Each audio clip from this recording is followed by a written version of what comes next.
Stay, how have you been? Good, thanks, John. Yeah, really good. Yeah, Busy, but in a good way. So yeah, I'm all good. yes, mate. So before we get stuck into your rugby story, mate, where was home for you as a kid and who lived at home with you? Home's Wigan. I've never moved away from Wigan. Obviously, I've travelled, all over the place with my coaching. But yeah, Wigan lad, proud Wigan lad. Um, Lived with my dad. There was just me and my dad. My Right. mum unfortunately died when I was quite young, a young age. So it was me and my dad, and my dad's sister ended up living with us, and we grew up. And yeah, Wigan's my home, and probably always will be. Yeah. Oh, mate, and I'm sorry about that. So if you're all right, mate, how was it as a young lad going through that? Must have been confusing and stuff. Do you know what? It was a real happy childhood. Yeah, Considering what had happened, we were very young. I was yeah, only four when my mum passed away, and my dad was fantastic. So all my memories really growing up were good memories. yeah. Don't quite remember me, my mum that well, but what I do remember is the values of my dad, and he made it an enjoyable childhood. I didn't want for nothing. It ingrained all the values that you'd want from a parent. So all my memories of growing up around Wigan with my mates, and all my mates have thankfully done really well. You know, Andy Farrell and people like that. We lived next door to Andy, and a few of the others. So my memories, John, to be fair, growing up was really happy. I'm really lucky with the childhood I had, considering what had happened at a young age. Right. So where does that competitive edge come from, mate? You had to have it in you had to have it in Wigan anyway, I think. Probably Yeah, a lot of working class towns anyway in the north. You look yeah, at all the other places, the hard working class towns. And I think even just growing up, the values that we had, you had to work hard. You just had to work hard, and you had to respect people. And I think the people that I surrounded myself with as well, and neighbours, and I've mentioned a couple of names as well, name dropping a few there. It was yeah. a I love it, mate. from a young age, you're just competitive. Everything we did, Yeah. it was all about sport, all about outdoors. But yeah, my dad was pretty competitive as well. My dad played professional sport. My dad played for Oldham and Wigan, Right. so probably got that a little bit from him as well. But yeah, I've never known any other way really about being competitive and trying to be the best I can possibly be. Yeah. So where did rugby become a source of focal point for you? I imagine you'd have been on a couple of touchlines watching your dad. So when did the ball get in your hands? Oh well, my dad retired at 1972, and that's when the year I was born. So I never actually watched All my dad right. play. But I think being a Wigan lad, uh, it was always rugby. I grew up in the era of the great Wigan teams. The Andy Gregory's, and the Sean Edwardses, and the Andy Platts, and people like that. You couldn't not love Wigan rugby. My weekends were spent Wigan rugby on a Sunday, but I was a massive Wigan Athletic fan.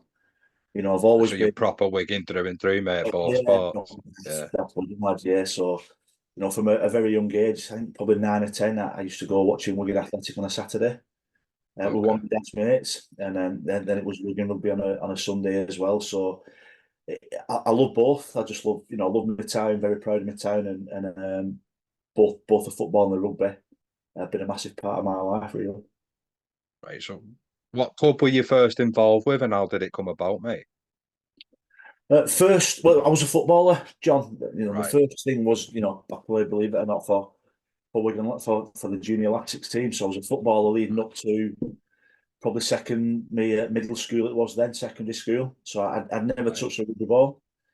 So I went to a rugby school. I went to a school called Deanery High School, which has some good players have come from Deanery. So played football then, but there was a couple of teachers, very passionate teachers, a couple of parents as well. I remember a fella called Tommy Lucas, who I still speak to now. He was the first person to introduce me to rugby all those years ago. 30 years ago that, and I never forget that. Just to volunteer a parent. So I got a bit of a love for that. And then when I went to my high school, which is the Deanery High School, it was a proper rugby school. That, and Right. took that on board, and again some key teachers in there and some good players, and probably never look back. Yeah. So going back to the football then, mate, how was that like set up? So is it clicky? Is it difficult, or did you find it pretty easy as a kid? I was just a kid enjoying myself. Right. That's as simple as that. And I think sometimes we get lost in that now, Yeah. within the game. So I just remember loving every minute of it. My dad taking me everywhere. I was a big Latics fan. Um, and I played, I just played, and I just enjoyed it. There were never any pressure put on by my dad or anybody around me. When I look back now, there probably was that pressure. I just loved it. Just loved playing. Just loved playing any sport. Loved that competitive edge. Always tried my best. I weren't the world's best, but I always tried my best. And that stood me in good stead for the rest of my career then. And I loved watching rugby, but I'd never played it until probably the Yeah. age of 11 or 12. And Right. then when I played it, then there was no turning back. I fired the football off playing wise and took on board, the rugby. But yeah, it was. I just loved it. I just loved playing sport. Yeah. So did it become like a decision, Steve, or could you have played both at the same time? No, I would have never made a professional football player, John. I don't think. Right. I was, I was okay. I was okay as a Yeah. player. Um, but I think from the very first moment I picked the rugby ball up, I did okay at that. It's something again I really enjoyed, and I love that contact aspect of it, that physicality aspect of it, just the game as a whole. So I think there was never really a choice. I was certainly a lot better at rugby player than I was a football player. And did it take long to adjust, mate? Uh, no, I don't think so. No, I think we had some good people around us as well. Yeah. The Wigan school competition, and probably still now, was outstanding. Some good teams in there, and it was the old service area. Yeah. Town teams. So once I started playing, I think it might have been year 7, year 8. We had Right. a decent side at the deanery, and then I was fortunate enough to do okay and represent the town, and get other representative honours. But back then, the town teams were brilliant. Go and play in Lee and St Helens away, and I look back on some of the big influences on me in my schoolboy career as well. People like Dennis McHugh, who was the England schools coach then, and some other people, Derek Birchall at Deanery High School, and all those people, and even some of the volunteers now. Without them, we'd have no no Then yeah. having a go in it. So I probably look back at those people now, and I'm immensely show an immense amount of gratitude to all those people that introduced me to the game, because I certainly wouldn't have done if it weren't for the people then giving up their time, Yeah. in their busy lives. I certainly wouldn't have been anywhere where I am now. Right. So when the eggs in your hand, mate, position wise, where did you play in? Did you look to dictate play, or could you stand back and let people do things and chime in when you needed to? Oh, I was a second row. I just got the Right. ball and went as hard as I could, as hard as I could, John. I studied the game even as Yeah. at a young age. I studied the game and just watched. I was obsessed really about watching the game and learning and looking at the great players, what they do, listening to coaches speak even at a young age. From all sports, and so I always studied the game. Um, but actually playing, I was a back rower, stroke 13, and I got the ball in my hand and I just ran as hard as I could and just tackle as hard as I possibly could as well. So Yeah. again, I might not have been the best player in the world, but nobody beat me through trying and the Whether, effort. yeah, yeah, So yeah. yeah, I studied the game, etc., and always enjoyed watching it. But when I played, I was just just give us a ball and I'll just run as hard as I can. Like again, like you've mentioned a few times about looking back, Steve, haven't you? And you probably could never have known then what you know now, that you're being nurtured by all these volunteers, parents, coaches, teachers into the coach you become, aren't you? Without knowing it, because you're studying hard as well. Yeah, I don't think we can underestimate that, John. The people, Yeah, and you don't see it because you're in that world. Then yeah, when you're a young player or a young person, you probably just take things for granted. Your teachers, your parents, your carers, your community club coaches, you just take that for granted. I think it's when you get a little bit older, and you start looking back, that the amount of people that's like that help, stand on that touch line, match officials and giving the time up to do things. And I even go like to that, even the cleaners, what clean the change rooms up and do, Yeah, the little things like that. I appreciate probably a lot more now than I did then because it was just taken for granted. But we're very lucky, probably as generally a sport in our communities, that we have got some amazing people that nurture and help a lot of people. And probably the same with yourself when you played, John. yeah, yeah, Exactly the yeah, same thing. And part of my role now is hopefully getting players, young players, and current players in Super League and the Championship and community players to probably thank people a little bit more, show that mm, gratitude. Most of us do that anyway, but there's some yeah. amazing people in our game and our communities. No, there is, mate. So going back to the town team and service earlier days, just a couple of questions, mate. Is it something you'd agree with that system? Do you like that system even now? I, I loved it. Yeah, I Yeah, loved it. I think, and I've worked in scholarships as well. I've worked at yeah, Wigan. I'm very privileged to be a scholarship manager and see that and stuff. I think there's merits in both. The learnings and the things that you can take from both environments.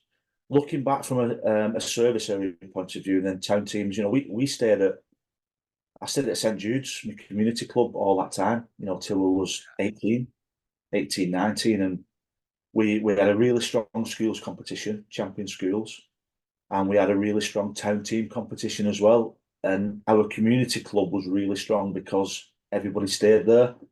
So I think there's lots of merits in that system and that provision that was then. Academy, it was called a DDA when I played. It was a District Development Association, which is now the academies. So yeah, we only really went into a professional environment when we was probably 17, 16, 17. Up until then, we stayed at our community clubs, yeah. played town team, played schools rugby, and it was brilliant. So there's a lot of merits, certainly a lot of merits in scholarship as well. Um, but I really enjoyed it. I think there's a lot of benefits to that whole system as well. Yeah, no, I love that system, mate. I feel like not saddened, but some of my best memories are from playing like town team service areas. The laughs you'd have with lads that played at other clubs, and you bump into them somewhere and they go, "I remember that," and it tends to be around the town team service area stuff. But I also get that people can slip through the net just because they're not ready at 12, 13 doesn't mean they won't be ready at 18, 19, 20, does it? Yeah, I agree. And you know what, Yeah, John? If they're not ready, it's not the end of the world. I yeah, think professional sports got to or rugby league's got to make a decision sometimes at a kid at 14. mm, Both lads and girls now, and it's yeah, too early. It is too early, and there's a lot of pressure not only on the players but the parents and the other people at the community club. At times a community club will lose maybe 7 or 8 from that age group, and that'll leave 10 players at that community club a little bit limited in what they can do. And then there's yeah, a big emphasis on I need to sign pro, I want to sign pro, and it isn't the be all and end all. There's a community line programs with the communities now. yeah, There's some brilliant community clubs. You stay engaged with your mates. You can go all over the world playing with community rugby as well. So even though like playing professional rugby league is fantastic, it's the pinnacle. I think the community game's got an awful lot to offer as well, and I think sometimes we forget that. no, we do, mate. So, do you remember the selection process, Steve, when you were playing? Did it come from the school or did it come from your club side? Yeah, I remember it well, John. Yeah, So obviously, you had to play well at school. yeah, We had a lot of. I think the schoolboy rugby was more the emphasis on the rep stuff then. So we had a real strong Wigan schools team. A lot of players within that. And then if you were good enough, then would get selected for North Lancashire. So it was North Lancashire v South Lancashire. Then they would make the North West Counties team, which would play Yorkshire, yeah, which used to be a proper War of the Roses game. It's and then from those games, those 3 games, we'd have a chance of getting selected for England schools. The England schools program, even now, there's some brilliant players have come through that system as well, and and then obviously you play against France. Then, if you didn't sign professional, you'd then go on to back to your community club, and then there was obviously the Barla. It was Barla then, Barla Great Britain. So I remember the process well. Nerve-wracking at times, but some good players played in that process. Yeah. And a little bit, I think you touched on it a little bit before, but was the standard really high from club, school to county stuff? It was in Wigan. It certainly Yeah. was in Wigan. I think you're born with a rugby ball generally in your hand in Wigan. It was that era where the great Wigan teams and everybody played. So the standard of schoolboy rugby within Wigan was really, really strong. You had majority of the Wigan teams, whether it be the schoolboys, would get to the Champions League final and win it. You'd have some strong community clubs, St Jude's and St Pat's, and there's a lot more now in all St James and Shevington. But in those days, they were probably the strongest. Yeah. And then you then put the St Helens lads in there and the Widnes lads in there, and we made that North Lancashire team and then North West Counties, and then it was happening again in Yorkshire. The standard was superb. The standard was absolutely brilliant. So yeah, I can only speak from a Wigan point of view with the schools and the town team stuff, but it was brilliant. Every game was superb to play in and watch. Yeah. So why St Jude's, mate? What took you to St Jude's? Um, Probably just my peers, mate. My dad was a big St Pat's man. My granddad was a big St Pat's man. So for me to go like I remember going watching him train St Jude's my first time, and sorry, St Pat's, and then I had a couple of mates playing at St Jude's, and maybe I just wanted to be a little bit different. Judas. Jude, I've got to call that all sorts. Even when I go back there now, and they'll all say, your granddad will be watching from you, your dad will be watching up there now, Yeah. and Jude's and stuff. But it was just my mates. My mates played for Yeah. St Jude's. When we first went, we weren't the best side in Wigan. When we left, we probably had 2 or 3 years, and we ended up winning the National League, the National Cup. Right. So we were the best in the country on that, and that's because we was a bunch of mates just playing together. Well coached, good values, Yeah. and I still go back. I live probably a stone's throw away from St Jude's Club now, and the amount of kids playing there now is unbelievable. So yeah, lucky to go to St Jude's, but I think if I'd have gone to St Pat's or anywhere else, I'd have probably been treated the same as well. Yeah. So do you reckon starting a bit later than because a lot of kids start at 4, 5, 6, Steve, don't they? Do you think you coming into rugby league a little bit later as a player helped you without having pre-assumptions of who to look out for, or because a lot of lads at that age are already earmarked for good things, aren't they? Possibly, yeah. I'm Yeah. not sure, John. I think it's a really good question. That I think the one thing that I probably did, I was a lot fitter in those days than I am now, and a lot more mobile. And there's a lot of players that come through the system now who's good at multi-sports, whether it's running, athletics, football, cricket. So that's probably what I had rather than just concentrating from a young age at rugby league. I had football and all those other ones, and swimming and everything. So it was every day I was doing sport. I think in answer to your question, it doesn't really matter. I think as long as the days have changed now and young people's changed. There's obviously social media, there's Xboxes, there's a lot of different environment. But as long as they're out and they're doing sport and they're moving and the value in the friendship and stuff like that, I don't think it really matters. For me, it worked well. I had that multi-sport background, but for others, it might be that the rugby league and that's it. And how did you cope with the changing levels, mate? How was you in a new environment? Um, okay. I think it's Yeah. something that I've always liked. It's never been easy, but I've always liked being out of comfort zone. Right. I've never gone to make an easy decision and just for the sake of it being easy. And I'm probably the same now. Be a bit stubborn.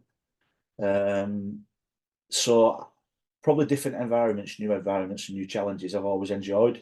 I've really enjoyed that, but it wasn't easy, and nothing is easy now. In life's not easy at times. But the more challenging that environment got, and getting put out of my comfort zone and having to learn new things. I always found out that it potentially got the best out of me. Not always, didn't always work well, but I always enjoyed doing that, and I think that will always be with me. I think I'll always be that type of person that I love a challenge, and certainly some of the roles I've had, it's been challenging, really challenging, but I've loved every minute of it.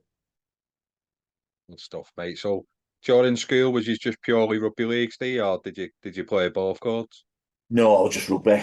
Yeah, I was just just Right. just rugby league. Um, Would it that's have been all. something you'd have had a go at? Rugby union, or Yeah, possibly. Yeah, I think if I'd gone into a yeah, different school, possibly. I think having a ball in my hand. I think just being in Wigan, living in Wigan, yeah, you're able to play rugby. They've got Oral Rugby Union, which was quite big as well then, Wigan Rugby yeah. Union. But it was rugby league, it was rugby league. Right. So I'd have, Yeah. I think I played one rugby union tournament. Didn't really enjoy it, to be honest. And that's not no disrespect to rugby union. I just No, didn't. no, it is what it My is, isn't it? game Yeah. just wasn't my game. So I think rugby league. I'm a big believer. Once you see it, and once you play it, and once you're involved in it, it's there for life. It's the best sport in the world for me. It is. Even if you go away, it always come back, especially with it now being summer rugby as well. In the community game matched a pro game with that. I think it's been probably a wise move long term, mate. Because we Yeah, at the Wids we get a lot of people cross over. yeah, and that's I think that's brilliant, mate. Young Yeah, people and a lot of the current players and the past players as well. They've got the masters and everything now, and they yeah, can even put a bit of cricket in there as well. There's a crossover for cricket, so there's if you want to play rugby or sport, you can do it all year round. yeah. I mean, winter rugby. I don't know whether you're old enough to have played that John when you were there. It was Was not sorry. winter rugby. That was Oh, horrendous. no, yeah. Like when we were growing up, it was winter, mate. Yeah, it It was. was it was horrendous. So summer rugby's been good, but the Yeah. crossover between league and union now is brilliant, and the more they can do that, the better. So going through school then, mate, how did you find high school and middle school? Was you comfortable at school and you were just, or was it more social? Um, I, I didn't leave year 11 with loads of exams. All I wanted to do was play rugby, be with my Yeah, mates, and play for Wigan. That was the three things I did when I wanted to grow up. Nothing else. So I certainly, wasn't didn't misbehave at school. I was always like to think quite respectful and everything. Could have tried a little bit harder in some things, but if you look at me, my GCSE results when I left, I got PE, and that was it. So I had to stay on a couple of years after that to get everything that I'd missed. All my English and my maths and stuff like that. All I got yeah, was my PE. So that tells a story in itself. I love school. I did love yeah. I love school. Like I said, my childhood and going to school was I've got nothing but happy memories. Still, see the people who I grew up with at school. We went out a few just before Christmas. That's 30 years ago. Every year we Brilliant, go that out. mate. Yeah. It's John. I've been really lucky with me growing up and my school. I consider myself really lucky with people that I've been surrounded with. And I suppose that reflects on who you are as well, mate. So as much as you appreciate your surroundings, as much as you're a product of your environment to a degree, Steve, aren't you? But people don't stick around if you're not a decent fella. So it works No. both I, ways. I hope so, John. Yeah, I Yeah, hope so. yeah. Yeah, I hope so. But yeah, there's some good people about, man. Some really good people about. So when the academy come round, mate, was was you all did you think you had a good shot at it, and what happened? What were the conversations at that time? I knew I was doing okay, so I played for England schools. I, Yeah, I was doing well as a schoolboy. I had a little bit of ability and stuff. So I went to Wigan, same time as Mick Cassidy. So Mick Cassidy was my second row partner for England schools. So it was that around that era. We played a year above in what was then the DDA. Um, but I just started getting some injuries. You know, the process was tough going to Wigan, you know, which you'd expect it to be. Yeah. But my shoulder, you know, just had a lot of problems with my shoulder, you know, just little niggles. And then, unfortunately, at an early age, like 18, I was playing against Widnes actually, John, and Right. just completely shattered it. I remember the day like it was yesterday, Right. completely shattered it, smashed my shoulder, and couldn't get back, just couldn't get back. You know, many operations, and you know, Wigan looked after us and different surgeons. So I thought my world had ended. So my actual playing career, played my last game when I was 18, which I thought my world had Oh, ended mate. really.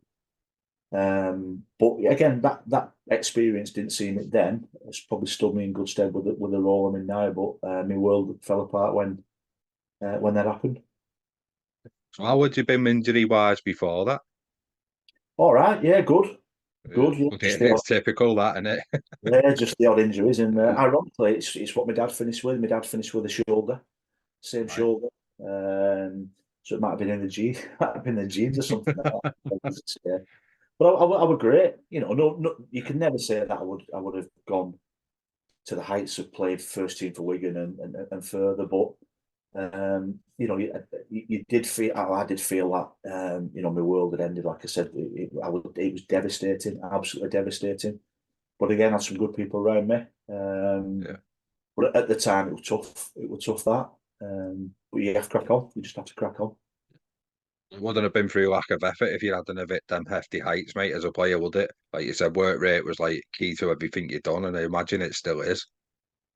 Yeah, I'd like to think so. You know, Yeah. and at the time, that adversity and stuff, you think, oh, how am I going to get over this? You know, and that's Mm. when I see players now with long-term injuries and players finish their careers and stuff. You know, I can really empathise with them because it's something that I have been through myself and Yeah. experienced it.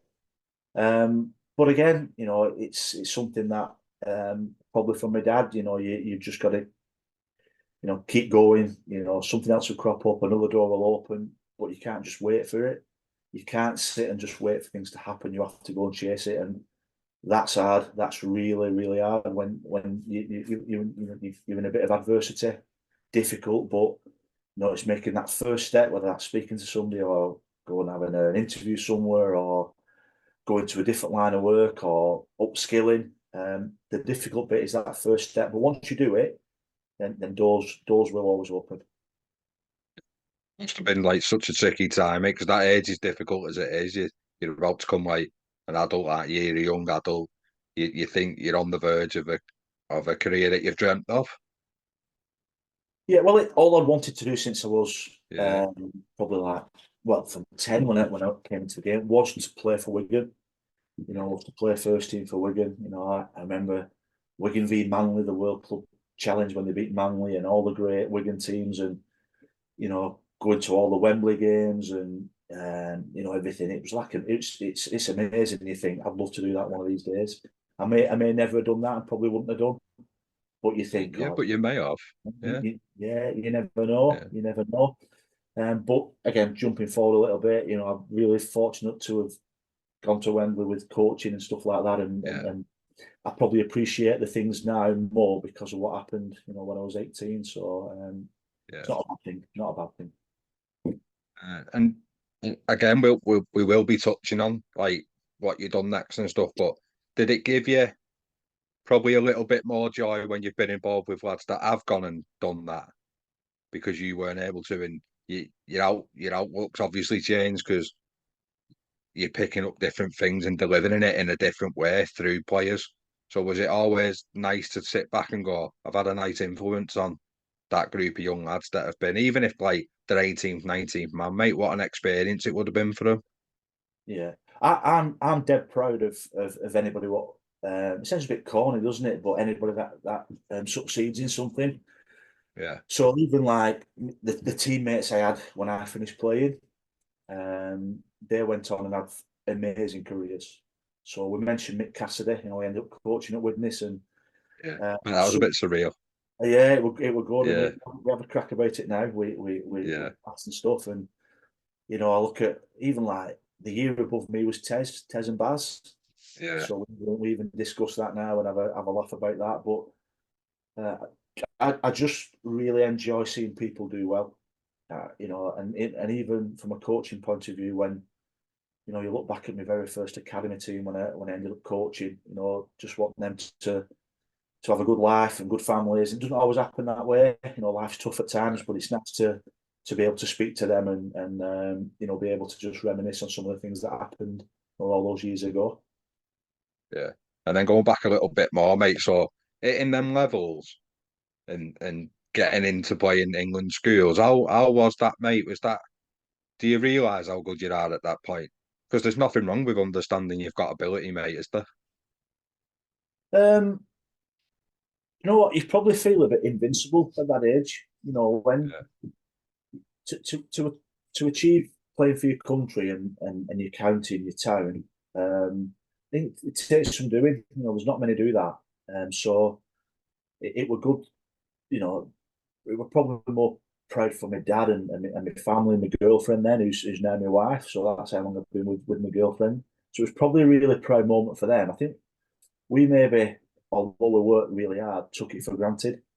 And I think at that age when you're fit and you're healthy and playing for England and then you go into Wigan, you're invincible, and that it can be a real benefit because you've got a real focus in that mindset that you want to be the best and you want to do that. But when it doesn't quite happen, I had nothing else then. So I didn't have an education because all I wanted to do was play professional sport. Didn't do well at school, overly well at school. So when that was taken away from me, it was really tough. In hindsight, and the things that we do now is you want to try and get players to have a dual career, have something alongside playing. It's easier said than done because I get why they just want to be players and be the best they can be at that. But I remember, when my career finished, I did think I was invincible then, and everything's going to go great. I'm going to go and play at Wembley. I'm going to do this. I'm going to go and play alongside Ellery, Hanley, all those. Wasn't the case, and it was a tough time. So hopefully things have changed now. And I imagine people respond more, mate, because you've been in them shoes. It's a little bit harder to buy into something with someone that doesn't truly understand what they're asking of you or what they're recommending to you. I think it can help. I think the worst thing you can say to people is, "I know how you feel," because you don't. Everybody feels a bit Yeah. different. I think you can certainly empathise with it and just give them the benefit of your experience because everybody's different, John. We all deal with things different. For one person, it's absolutely catastrophic what happens, and for the other person, they just get on with it and it's all right. But I think it's having empathy, and I don't think you've got to have been in the positions to offer that advice. We've got some brilliant people in our game that can offer advice and never played the sport. On the flip side, some players do prefer to speak to people that's been on a similar kind of journey to them. To have a mix of those kind of people is probably really important. I think that you can bounce ideas and speak to different people who's been in that situation or not. So I don't think it's a game breaker, but it certainly stood me in good stead. Doing or being through some of the things that I've been through, both as a player and as a coach. So when did the coaching idea come? So and on the back of the shoulder, mate, a couple of things. So did you know how serious it was straight away? And how long did it take you to look into doing coaching? I knew it was serious when I had a bit more earth. Then when I was combing my hair, my shoulder kept dropping out of it, so it's like I couldn't do anything. Okay. I couldn't do absolutely nothing. So I knew it was serious. I couldn't even like opening the door, my shoulder would drop out even after multiple surgeries. So I knew that I'm not going to be able to play here. If I Yeah. can't comb my hair, I'm not going to be able to get on a field and play. So I knew that was gone. My community club was really good, so I went back to St Jude's and started coaching. So Tommy Martindale, he's still at St Jude's now on the committee. He invited me down and went to be an assistant at St Jude's at a very young age, and then I retook my qualifications that I should have got at school, which I didn't get. So I ended up being a fitness instructor and working for Robin Park now, which is Wigan's training ground, and did a lot of conditioning. And luckily for me, Andy Gregory came with the Salford team, and I did some conditioning for them. And then again, that I can never ever thank Andy Gregory enough. He was my hero for a start, But it just fell into place. You know, that Greg came. I did some conditioning for Salford, and then in 1995 I got invited to go and do that at the club. It was centenary season. The club were doing really well. Greg was head coach, and then I got invited down. So the connections with my community club, I never brought them all along. And I think that, again, if I'd have brought those and never went back to my community club, then coaching and the Andy Gregory situation would never have happened. So I Yeah. just think that keeping connected with the people, you know, that you grow up with and, you know, give you those values is really, really important. And St Jude's were brilliant. You know, given that opportunity by Tommy Martindale and the club to help them coaching, just set us on a bit of a different path.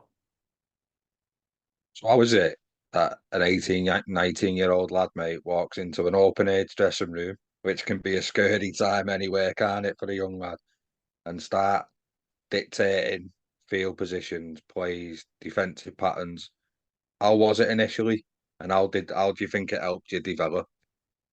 Um, Again, it was that challenge. It was completely out of my comfort zone, and they were good blokes. They were good blokes, and we're doing all right. And I think that the fact that I've been around the club all the time anyway Yeah, was good. It's tough. It's tough. You know, I'm not now, but I was always a very young coach in an environment that some really key players. You know, that when I moved on to some of the other clubs as well, there were some players that, you know, 5 years ago, before then, I was on the sideline cheering them.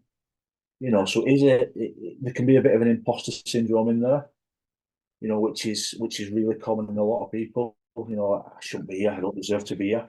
But they were great. My community club was really, really good. You know, I can't speak highly enough of that. And it's a snapshot. You know, you mentioned the Wids. Be a snapshot of what happens in the Wids, John, at your place. Is just good places to be, good people, have a good crack, and they're for the right reasons as well. And some of those players have been there for years and years, and the dads were there, the kids are now there. So it's just a hub of respect and everybody just loving each other's company. So it was out of my comfort zone, but I find it quite easy. yeah. I imagine, mate, things like body language, you learn to read a bit more. I imagine how to speak to certain players because we all know some players need a bollocking, some players need an arm around them. So you're maturing before your time, really, aren't you? Definitely, and I had some good mentors as well. You know, Yeah, people. I'm never frightened of asking people for advice, whoever that may be, and any advice that I get, whether it be from, I don't know, a head coach, you know, somebody who's at Tesco, who you know, I would always listen. I'd always listen and do that, and you know, some experienced players in that community game as well. You know, and I was lucky. I've mentioned my dad quite a few times. The advice he gave some good advice on that as well. I've listened to, you know, my favourite bit of match of the day was the coaches' interviews at the end. You know, yeah. I'd listen to that rather than watch the actual technical stuff. And now, you know, my favourite programme now, this is how sad I am now, John, is probably Question Time. You know, Prime Minister's Question Time. I just love seeing how people deal pressure and body language and how they do things. And I've always probably been like that.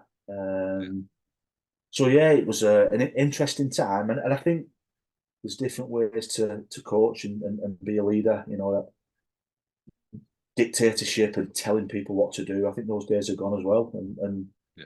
I probably learned the hard way at times coaching. You know, different types of leadership. You know, giving players a bit of autonomy, listening to their ideas, getting that buy-in. I've tried being that person at the front who dictates this is what we need to do. And I think that evolves, and I think it also evolves, and it's important depending on what group of players you've got. Sometimes I've got it right, sometimes I've got it wrong. But I always like change. I always like challenging, and I always like researching in how I can be, you know, better than I was previously. And yeah, I've had some interesting times. And subconsciously, mate, you've been doing that right since you trotted the egg in the very first time. You've been eyeing ways of doing things or improving and how what to do again and what not to. You said you've studied the game relentlessly, and you literally have subconsciously, and it only comes to, unfortunately, the shoulder injury when it'll start coming to the forefront. Yeah, I think you make a really good point. Yeah, Yeah, definitely. No, just like used to write everything down when I was younger. and that's how I was quite lucky if I saw it and I wrote it down, then I could, remember it then. Yeah, So I don't know where it's come from. That I really don't, but I've always been that. I've got records and books and stuff since I was like 10 years of age of like coaches and drills and ideas. yeah. Some bonkers. Some of the stuff I've wrote down are absolutely bonkers. Like and really out my comfort zone, and I think it's just trying things and trying different things. Some have worked, some haven't, and try and make the best of what you've got. But yeah, I agree with you. I think I don't know where it's come from, but it's certainly been there from a young age. Plus, it comes across like you're just not afraid of failure, mate. You've tried it, it's not worked, I'll do something else. I'm not afraid, but I hate it. Yeah, yeah. I absolutely, as we all do, I despise it. It's something that I look back on.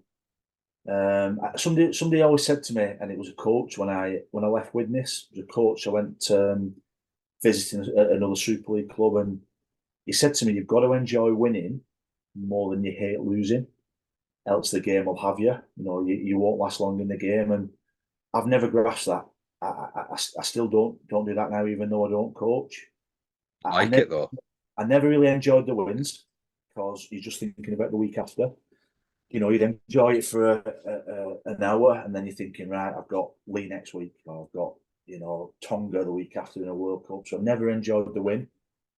But if you got beat, I hate it was horrendous. I could never hack it. So I was never afraid of getting beat and failure, but I could never accept it. I hated it, and that'll probably stay with me.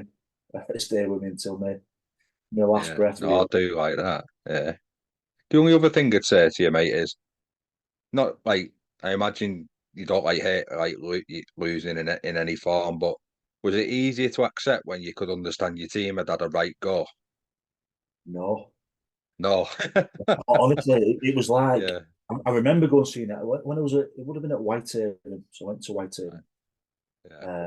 and my first season, it was a tough first season, so I had to make some big decisions there, and thankfully they worked out.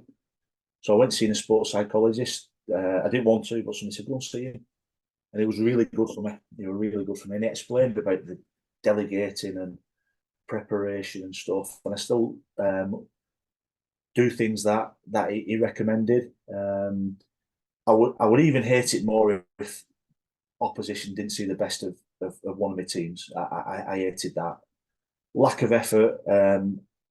I would probably count on one hand how many. I probably did like 300 games, John, and I don't Yeah. think anybody can really say there were lack of effort in any team that I coached. But if I ever did see that, I wouldn't be able to act that. Yeah. The one thing I did start doing the back end of my coaching career when I knew that I was probably going to go on a different path, I started enjoying my wins more, the wins and taking things on board. And but it was only the real back end of my coaching career that I started doing that. And probably a lot of coaches will say the same. You don't really enjoy the wins as you should do, and you just absolutely hate the losses. Right. No, it's just fascinating, mate. I'm going to pick your brain right through it, so I will come up with stuff I haven't even sent you. But so No, when the S&C stuff comes, mate, is it about challenging the individual? Were you good at individual mentoring and stuff, or do you prefer the group stuff? both really. Yeah, So a lot of group stuff. But everybody were different, and I just love I tried to put the stuff, position specific stuff in, so it wasn't just S&C circuits and stuff like that. I just always had the ball. Everything was with the ball. Um, yeah, Made some absolutely bonkers drills up. Some which were absolute rubbish. Some were awful, and some I thought were pretty good, which I still do now. And yeah. they laugh at them now and today, still doing that same drill. And where did you get that from? Did you get that from a cornflakes packet? That drill and all sorts. So I'm never afraid of making a mistake. Yeah, But yeah, I think you have to. It's bespoke, really, position specific. Different people need different things. yeah. So I think that's probably what stood me in good stead with Andy Gregory. They were fun sessions as well. It was enjoyable. Um, so getting that opportunity to actually do that with a Salford team that season, and then when they beat Keighley to get into Super League in 1996, and then there was a full time role which I went actually coaching and not necessarily S&C. But yeah, it was just different and just trying to make things as interesting as I could. So when that full-time opportunity to coach come, mate. So before that, was you, as an S&C, was you chiming in with the coaching anyway? Was you given that freedom? I was with the academy, so Greg said, Right. go to the academy. John Blackburn, who's still at Salford now, who's fantastic, and Tony Griffin were the two coaches there. And the academy team was a decent team then as well. It was captained by Malcolm Olker, who unfortunately passed away last week, and Yeah, it's the first time I'd seen that academy team since those days. It was like what would have been 20 odd years ago, and it was brilliant catching up with him in sad circumstances. But he was working with people like Malk who were amazing. Like just I was lucky. I probably went into that environment, which was Greg. Greg was super. Greg was unbelievable. And then going into a team that really had potential, and then somebody believing in me to have a go at that. So I did my S&C stuff. I then started coaching that academy team, and the first year we won the comp, we won the championship, which again was brilliant. So I then decided my focus would probably be on coaching rather than S&C.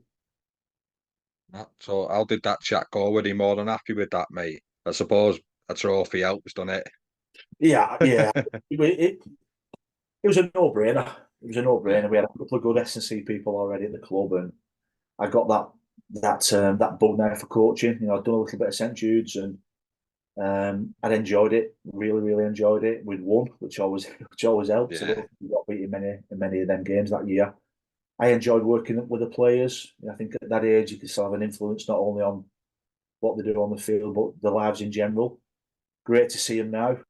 How they're doing, and it was probably an easy decision. And I was backed by the Salford club and by Greg, and yeah, went from strength to strength from there really at the club.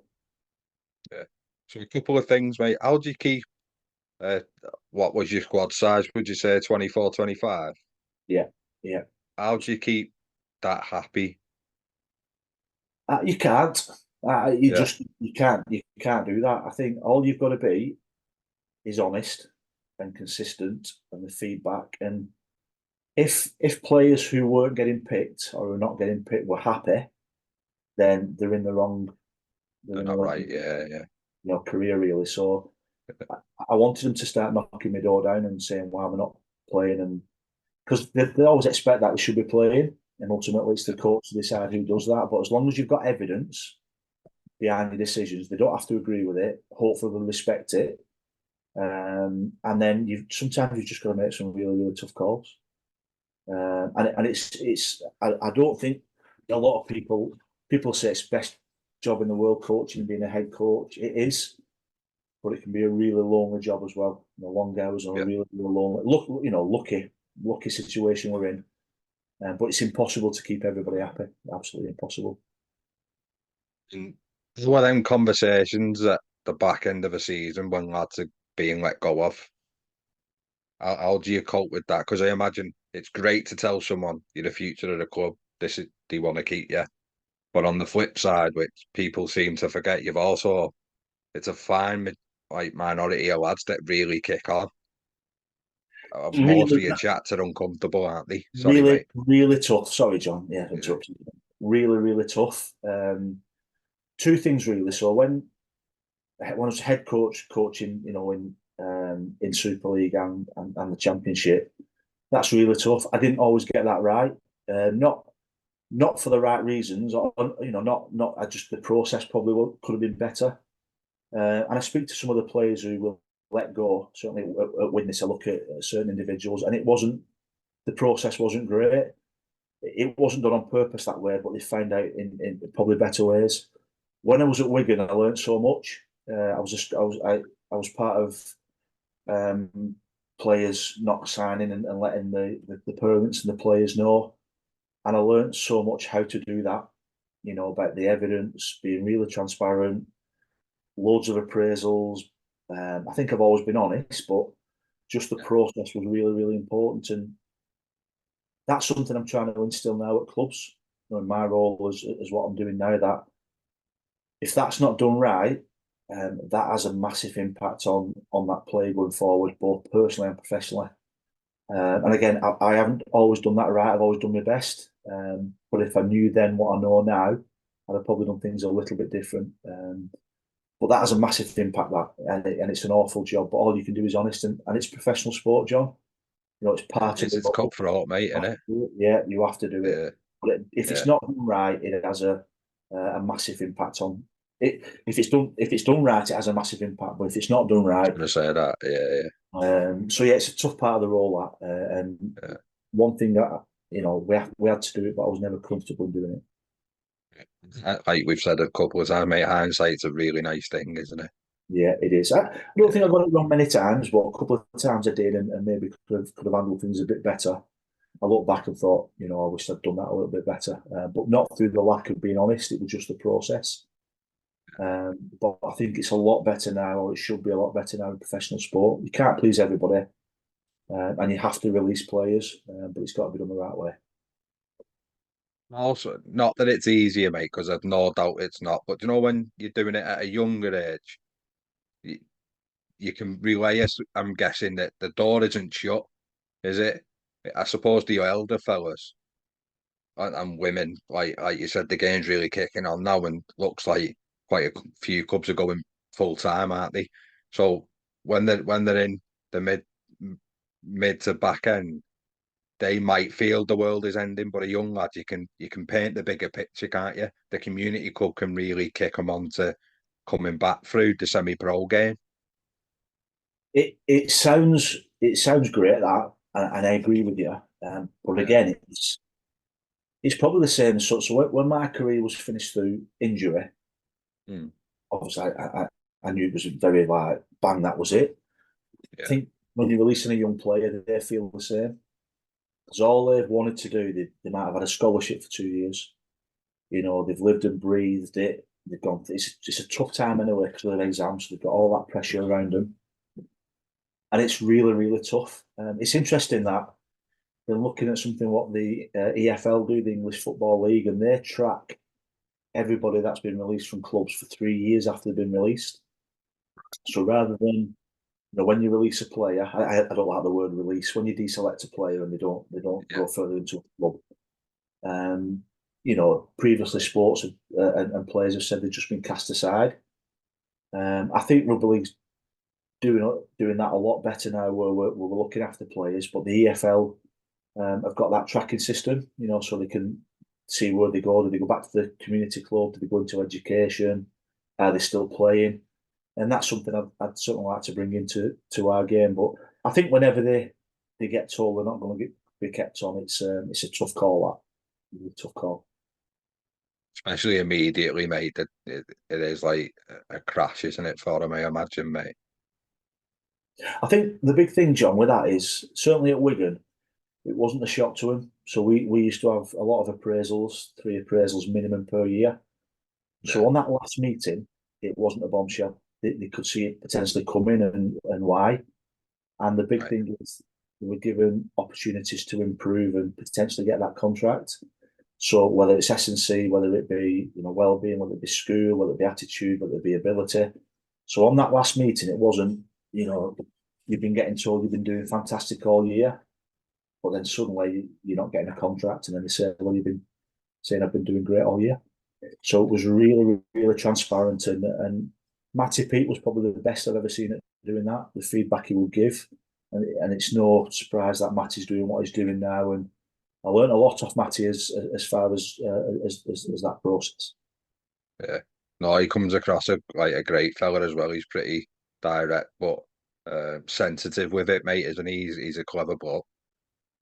Yeah, it's excellent. Yeah. So is that the way you were treating players, coaches, staff, interaction with fans? Because you've been very easy going with me, mate. How we've like communicated.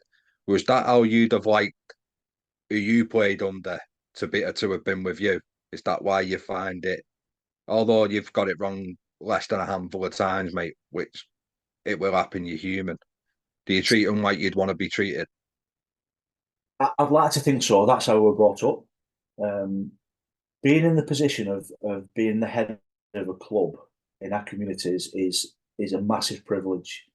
So when I look at the clubs that I've been involved in, amazing some of the clubs, and absolutely brilliant. I think you've got a responsibility to be like that. to make yourself accessible, speak to the photographers, the stewards, the fans. I think it's really important. I think you can leave yourself wide open to that as well. Sometimes you don't hear what you You what wanted you it, want to hear, yeah, and some people again see things a little bit different, and they think it's a bit of an open forum, and that's wrong. Some of the stuff that head coaches and other people can get when they are accessible, it is wrong. But my own philosophy is that I like speaking to people. I like taking time out to do that because I remember people doing that to me and the impact that had to me. So I remember, when I used to be, 8 years old, kicking a ball up in my field near us, there was a front rower called Danny Campbell, a Kiwi international that played for Wigan, and again, it's 45 years ago this, but he yeah, took time out, to have an hour kicking a ball up to me. I didn't even know who he was, kicking a ball up to me, and took time out and stuff like that. And my dad then mentioned, he's Kiwi international, and I never forgot that. I've never ever forgot it. So I've always tried to be, to have a crack with all the fans and everybody around it. Sometimes it's been tough. It's been tough because I've took some stick in my time, but I always like to think I can go back to the clubs and enjoy their company as much as they can enjoy my company. I like it, mate. So, what other opportunities come on the back of Salford before you left? Was you really content there, mate? I was really content as an academy coach and as assistant coach. So I was only 27 then, 26, 27. And then Greg unfortunately got sacked. And then John Harvey came in, an Australian. He was great, John. So I was his assistant along with Steve O'Neill and John Foran. And we were doing well. And then John got the sack, and then I got offered the job. And to be honest, it was way too early for me. Yeah, I was probably a decent academy coach and had some success in academy. But when it comes knocking that, you don't turn it down. Head coach at 28. I had a good relationship with the players, but as an assistant, the club had struggled. They sacked two coaches in the space of 2 years, and the squad probably could have been a bit stronger. And I wasn't ready, so it was a recipe for a disaster. That so I've been there 6 years and had relative success with the teams I had. But I had a crack at it. And it was tough. I think I won two out of the first four to keep us in Super League, and then the second season we won 2 out of 11. A real struggle, and then I got the shepherd's hook. See you later, kind of thing. yeah, Got a couple of offers straight away from one from another Super League club and one from a Championship club. And I always remember somebody saying, "Just don't jump at the first one. It's got to be right." yeah. And it was probably the best advice I'd ever got. That so I did get a few offers, and I'm really fortunate enough in the path that I did take. That advice about not jumping to the first one was good advice. Right, mate. And names aren't needed, to be honest, mate. But do you know when you're trying to build a team, Steve, and you're not at school doing a dream team, when money doesn't matter, right? So what happens when you go up to a board? Do you have to have, say you're looking for a six, because it's a pivotal player in what you're looking to do. Do you have 3A options, 3B options, 3C options? Like, how do you approach that, and what's the feedback like?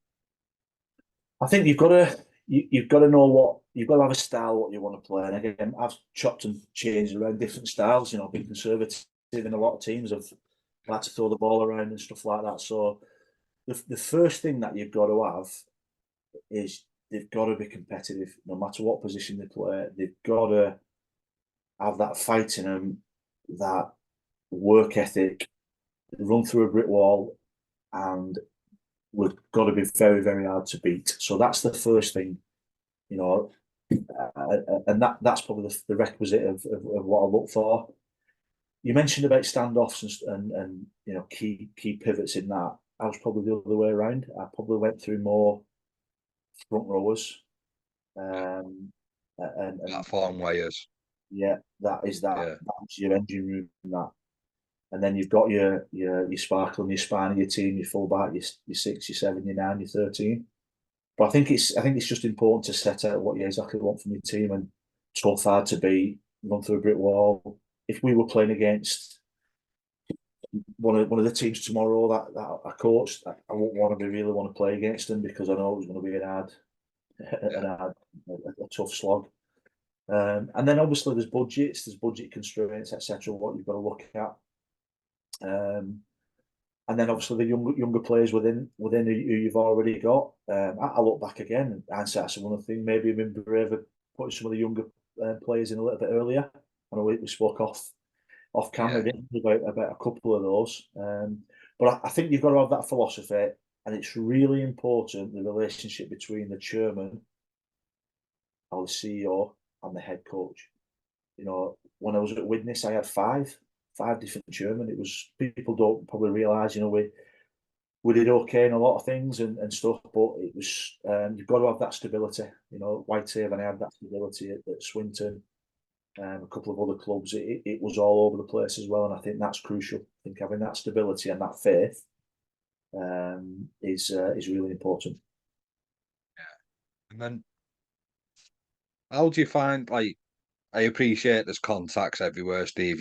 Your phone in the off season probably never stopped, did it? And it might not now with people asking you, do you know anyone with links to it or whatever? But how do you find out a player's available?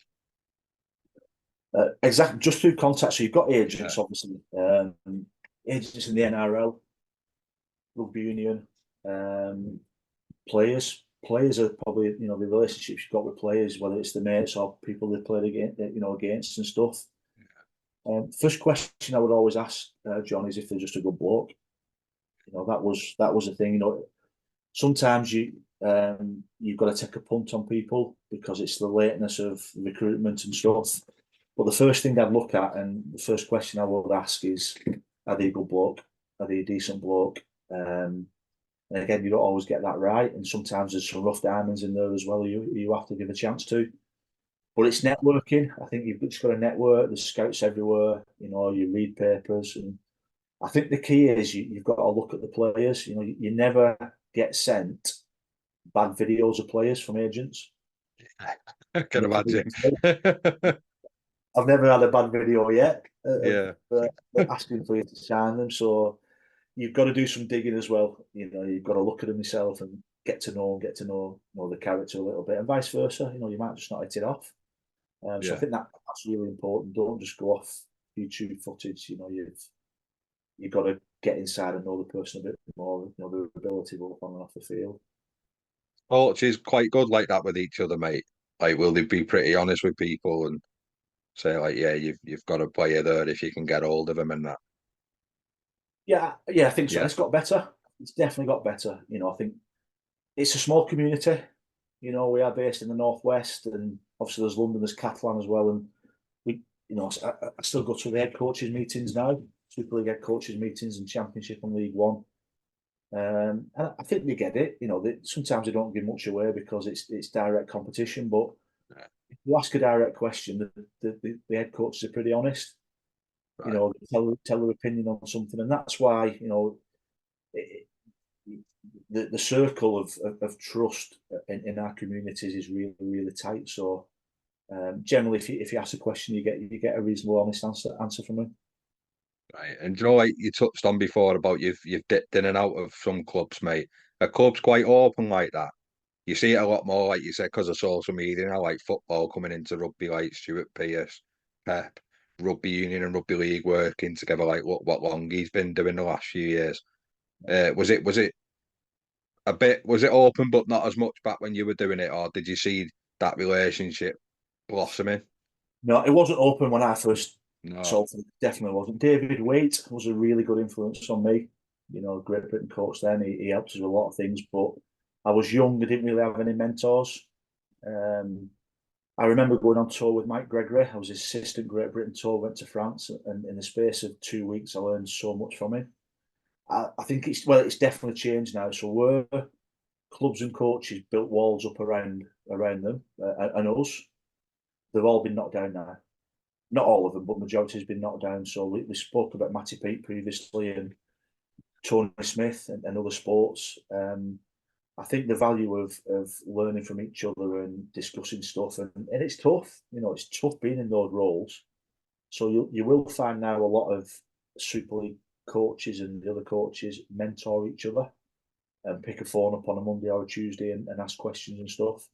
So I think whereas 20, 30 years ago the walls were built up and it was them and us, and we're not sharing anything. I think things are a lot better, and for the good of the game as well, and other sports as well. So Premier League football, there's Pep and Stuart Pearce, and I've been fortunate to go, to Australia and different sports, and coaches will go to football and cricket and horse racing. That networking's probably better than it's ever been. Even like the content that gets like put out now, mate, it seems that way, but not all is as it seems, is it? That's why I was just picking your brain, but it does seem like there's a good collective and a good relationship between sports and like internal clubs and that as well, mate. It does seem that way. Yeah, and you probably say the same thing about CEOs as well. Over the Yeah, last few years with the sponsorship and COVID, under immense pressure, them, and I know for a fact, like they'll pick up a phone and speak to each other about the pressures of running the club. They had to make yeah, some massive decisions during COVID regarding, maybe laying people off and cutting wages and stuff. And like I said, I think those walls have been absolutely demolished now, and people's quite openly will speak to us, whether it's independent with us or yeah. whether they'll pick up the peers and ask for advice. I think again we've got some really open, inspirational people working in all those roles. Yeah, no, I've had like Ian Blease and Andy Maisie on, mate, and they were very open about things and that. Yeah, yeah. Like I underestimated like just how stretched they are, regardless of the level they're at. Yeah, massive, massive, and Yeah, it's been great that some of well, you mentioned two there, and Andy and Bleasy. So yeah, Bleasy was part of the Play Welfare and Education Forum, where we have different stakeholders, like basically seeing if we're doing our roles in looking after the welfare. And Bleasy, some of the stuff he comes up with is brilliant, and he cares. And Andy cares. So these people in these roles, sometimes are seen as people who sit behind a desk and just sign players and hold the budget. These people really care, and sometimes I think that can get lost by a lot of people. no, it can, mate, definitely. So Whitehaven comes along, mate. Why Whitehaven and how did you find it there? Unbelievable, John Whitehaven, the Maras. So I got a phone call off the chairman, Barry Richardson. Paul Cullen had just gone to Warrington. So there was a vacancy there, and I remember it was a Tuesday night, and they wanted me to go up to Penrith for an interview with the board. And the weather, I can't tell you how bad it was. It was horrendous, and I thought, I'm not sulking a bit. I'm not going. I thought Yeah. I'm not in the world. Didn't know much about him. And Yeah. again, my dad said, listen, he's picked up the phone, Barry. Didn't have to do that. He's picked up the phone, done the courtesy. You need to go up there, meet the board, and then make a decision. So I did. It was a horrendous journey going up there. So I met the board in Penrith. The Yeah. best move I've ever done. And I was very close to not even going up for that interview. The club, the area, Cumbria, what we achieved there as well in the time we were there. And I really emphasise the word we. The community, the players, the coaching staff, the board was unbelievable, John. The time at Whitehaven was really special, really, really special. And that is what we're going to touch on, mate. So like twice a runner up to two big clubs with probably a lot bigger budgets. Coach of the year twice. That doesn't happen by accident, mate. How'd you get a group of men to buy into what you want to do? I think Paul Cullen had already started that change a little bit. It was a club that had underachieved quite a bit. So the year that Paul had been there, I think they finished mid-table. But you could, when I went up there, you could see there was a good atmosphere. There was some hard-working local players. There was a sprinkling of Kiwis that were working at Sellafield, Aaron Lester, David Fatialofa, Leroy Joe. Some really good players. And then I brought a couple of players in from outside the area, only a couple. And there was some key things to do, like building some bridges with the community clubs. Whathbrow had just won the Barlow Cup at Blackpool. There was Kells, there was Egremont, there was a lot of clubs up there. So I set about probably the relationship between the club maybe wasn't as good as it should have been for whatever reason. So the board were really proactive, and we did that, and it was just special. We just got everybody together that first year. I think we finished just outside the playoffs, and then probably made some really tough decisions, the tougher decisions I've ever had to make, coaching wise, as far as releasing some players who've been there for years, who'd had testimonials there, who've been brilliant for the club. But I had to make some decisions if we were going to kick the club on, and thankfully it worked. So the year after, we played Lee in the grand final. We got beaten extra time, and the year after that, it was Cass. So really, we shouldn't have been competing with any of those clubs with the budgets. But we won the league. We beat Cass and won the league, and then unfortunately we got beaten in the grand final at Widnes against Cass. That were disappointed. Well, I've had four on the trot, which you've probably been to, but it was amazing. Sorry. I'm waiting for it. But the time at White, and I still go back whenever I go back. The way they treated myself and my family, and the success we had at that club, was second to none. Yeah. So do you know them blokes that you've had to deselect, mate? Apologies, you don't want to keep using release because you don't like it.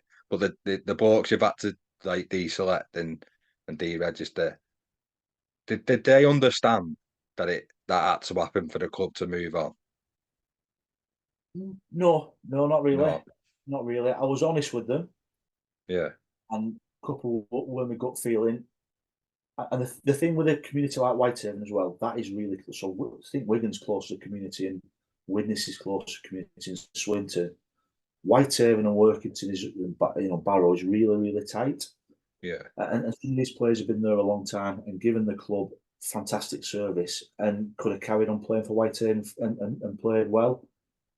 So there were really tough decisions then, really tough. But again, for whatever reason, I thought I would have to do that, and they were tough then.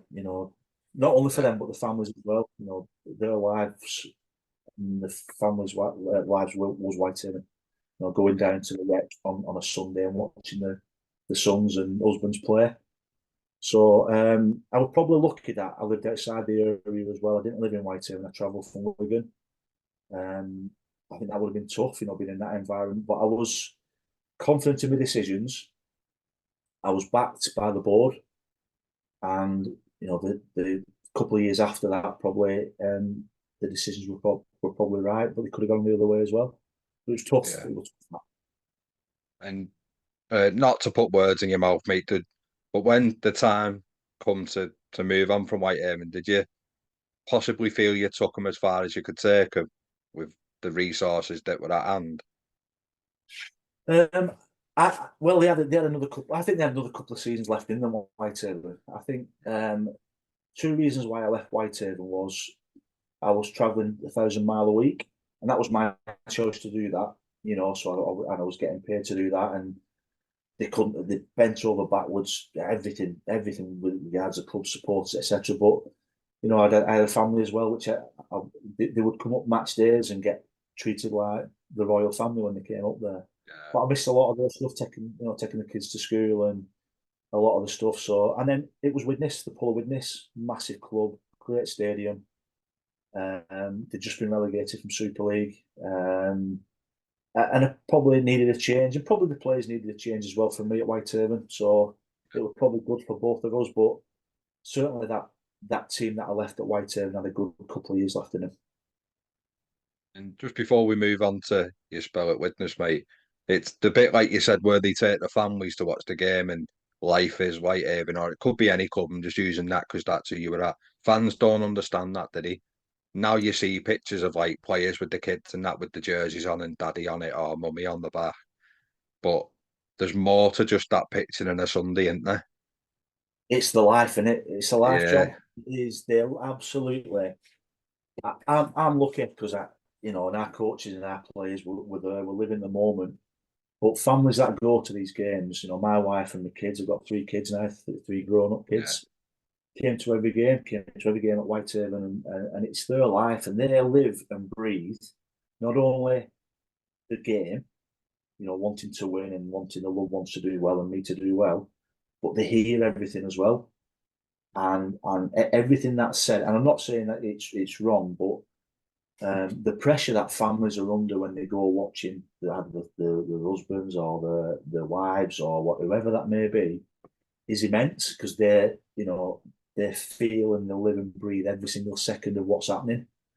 Whereas me as a coach, I was on that touchline. Anything could have been happening. There could have been 1,000 elephants running around behind me, and I wouldn't know because I was that focused. Zoned in. They Yeah. see and hear everything, and that's tough. That is really, really tough. And I didn't have any social media then when I was coaching proper like it is now. So I should imagine that as absolutely, bullied Tenfold. even more. Yeah. Yeah. So really, really, really tough for them. But they share the successes as well. So it's not Well, trying to that's pay. it as well. Yeah, yeah, Some of yeah, the stuff. When you achieve stuff, they're there with you as well. yeah. Were you good at that, mate? Is that something you were a fan of? Like, so these big occasions, regardless of the result, which I know you hated a negative one and you didn't quite enjoy the positive ones enough, but getting everyone families together in that, is that something you really push for once you got to them stages? Yeah, I'd like to think so. I don't think anybody can Yeah, turn around and do that. Whether all the partners and kids, I just wanted them to get involved with as much as we possibly could. Share the successes, cry with the failures, and just be around. Just be around everywhere. And mention the supporters as well, and even the backroom staff families as well. I like to get them involved in it as well. There's much part. We can't do our jobs as head coaches if the change rooms aren't cleaned.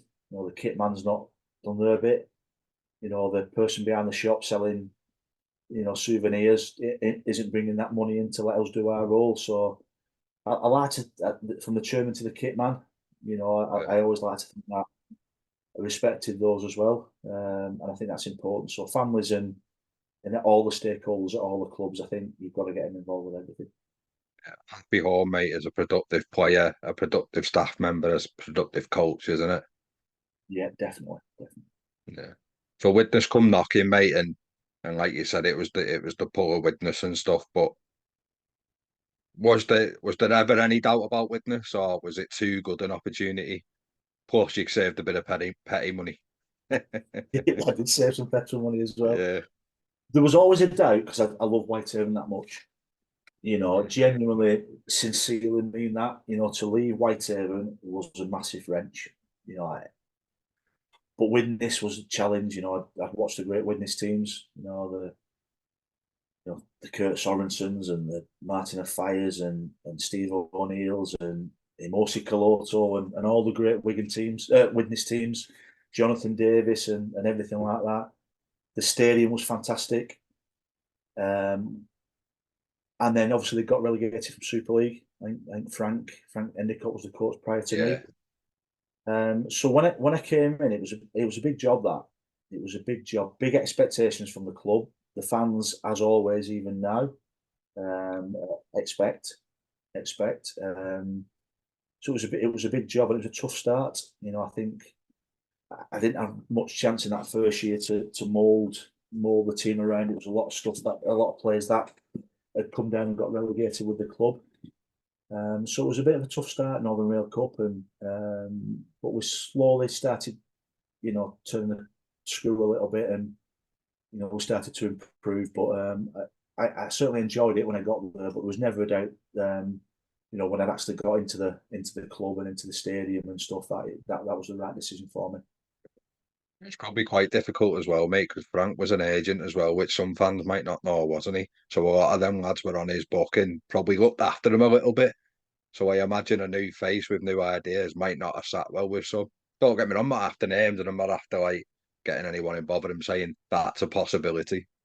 Yeah, I never found that, John. To be honest, what I did Yeah, find was when you get relegated, or I presume when you get relegated, there's a cloud that hangs over a club, yeah, and I think that cloud had hung over Widnes for a long time.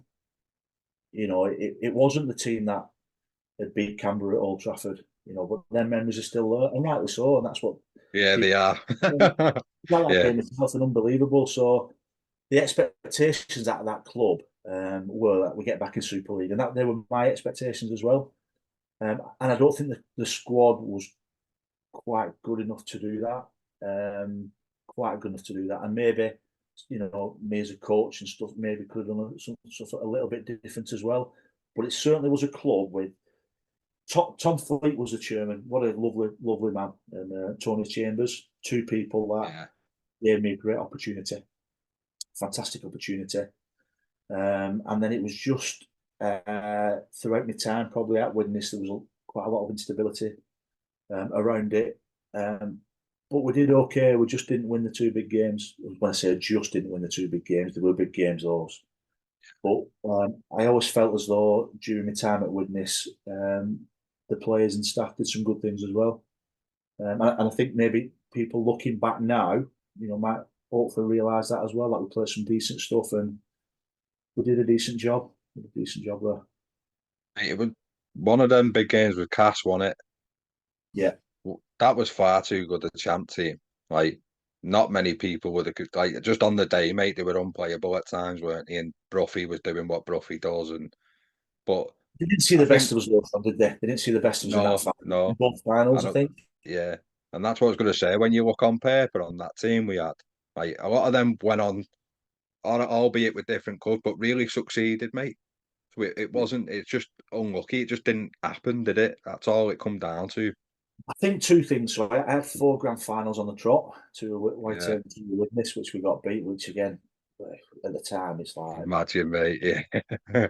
obviously, but I think first year Hull KR were miles better than anybody in that league. Yeah. They had the edge on us. They beat us well in the final at Warrington. The year after, I think it was between us and Cass. We beat them. We won the Northern Rail Cup. We Yeah. beat them. We beat them on a Thursday night, leading up to the grand final. Fantastic performance live on Sky at Cass. And then there was a lot. There was a lot, and this isn't excuses, but it was part of it as well. There was a lot of uncertainty around the club, the chairman and what was happening, and the fact that it was whoever won that game would get into Super League, and it was late. Quite a few of our players who were good players, as you mentioned, had to make a decision whether they were going to wait for us to win the grand final or not, or sign before that. So there was a lot of players that had signed for other clubs prior to that grand final, and I don't blame them.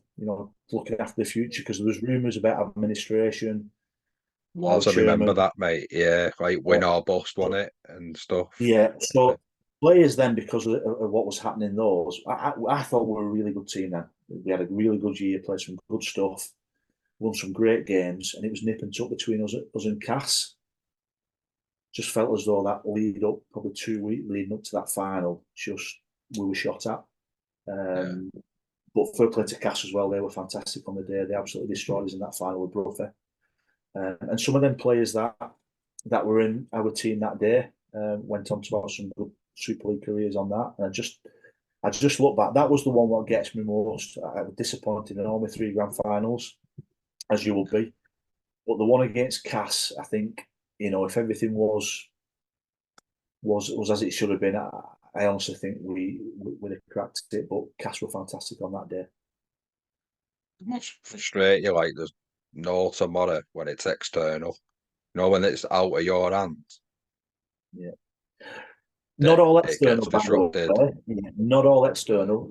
They had a great Yeah. coach as well who got his team ready. So I don't want to sound sincere to other No, clubs. yeah, I So, didn't mean to make it sound like no, that. no, Sorry, mate. no, no, Yeah, yeah, no. That's a great question. That, but everything was you need to be everything needs to be right going into a grand final. I've learned that being at Wigan since then. Everything, the environment, you've got to be fit. And I could have been out coached. I was out coached on the day as well, John. By the mm. Terry Matteson. We speak about that now a couple of times. I had him the year after at Barrow. We beat him in the Challenge Cup, so we have a Bit of payback, mate. Yeah, I was made up with that one. But yeah, things just didn't go right. The environment wasn't right. We didn't play well. Cast were fantastic. They were coached really well, and they thoroughly deserved that grand final. But that's the one that really gets to me a little bit. You know, that if only, if only. And I asked ex players this, mate, and unfortunately, due to the injury, you didn't manage to do it as a player. But when you're a coach, then, mate, and then weeks come along, how do you manage a week from a coaching perspective? Because it's not just a normal week, Steve, is it? It's not, and there's two ways you can go about it. You can treat it as a normal week. I don't think you can. So I've been lucky enough to be involved in some finals and some big games and World Cups and stuff like that. And I think it has to feel different. It has to feel different. There's a media for a start. You know, you've got media commitments. You've got place tickets, families to look after. You've got potentially contracts depending on it. You know, whether they win grand finals. A bit different now with what's going to happen with the Super League now with the 3 years and 2 years and stuff. Yeah. But yeah, it does feel different. But again, you just got to embrace it, you know, and just make sure that everything you do, there's no stone unturned. Whether that's your prep, your environment, your food, your hotel that you're staying in, the families are looked after. And sometimes if you don't quite get one of those right, it doesn't work for you. How do you keep a lid on it, mate? Because there's flags hanging out of cars. All the local papers are in your face, aren't they, weekly? And you can't avoid it in a place like Widnes and Wigan and Whitehaven for that matter, mate. Like you said, it's all close knit community. How do you keep the calmness? Or sometimes do you not want the calmness? Because them nerves, there's nothing wrong with a bit of nerve, mate. Is that it keeps on your toes. Yeah, no, I think you're right. And do you know what? I can't really remember it, John, because I was in that bubble. I remember Yeah, it a bit more the back end, but for me, it was just them blinkers on.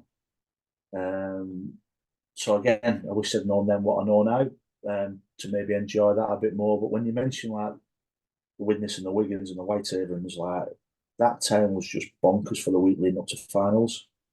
You know, it yeah, was. So we enjoyed it and we embraced it. And that I think sometimes that's when it hurts even more when you don't succeed it. You know, the four grand finals that I was in, I still look back now and it hurts, really, really hurts because you think, oh, what it would have been fantastic in the plans, and that's because you care, you know, and you also know what it means to the community.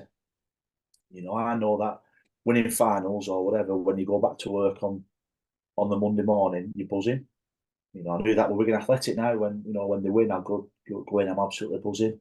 When they get beat, you go and it just spoils you all week. And when yeah. something like that's riding on it, Super League's riding on those games, it hurts. You know, and you're walking around at the end of the games and thinking, oh, and tried everything different. You know, I've not won that final, so I want to try this, I want to try that. It just didn't happen. It just didn't happen for us. I imagine like even future recruitment is on hold as well. Like you said, retention is, but so's recruitment, isn't it? You couldn't do it. Nobody signed. Yeah, Nobody signed. And bear in mind that arguably the best season I had at Widnes, John, was my last season, um, when it went into administration and we had nobody. And building that team up from absolute scratch, from nothing, young players, you know, your Dane Donohue's, your Yaka, you know, your Scott, yeah, all that played, because we had to play him. I had to play him. So I learned then that maybe I should have, you know, used some of these young players before that, you know, rather than having senior players and stuff. Um, that season was arguably one of the most rewarding ones I had. yeah.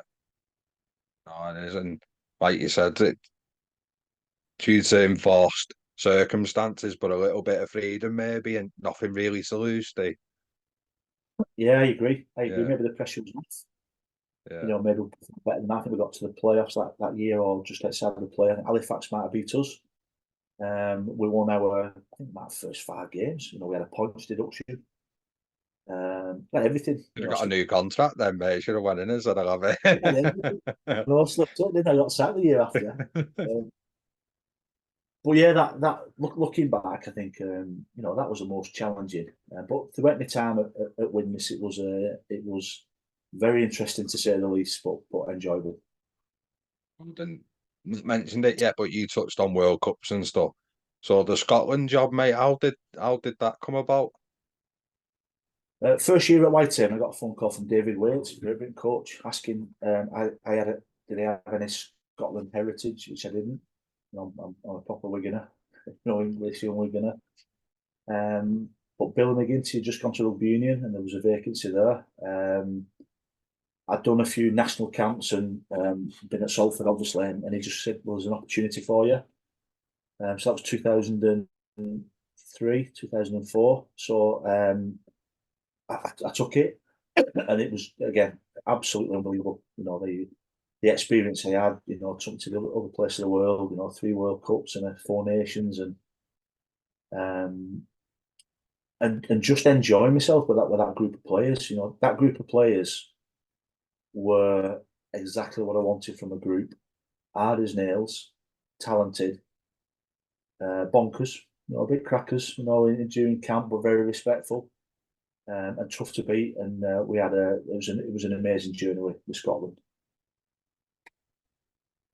What are the main differences, mate? And for first question and second question, how do you know people's eligibility?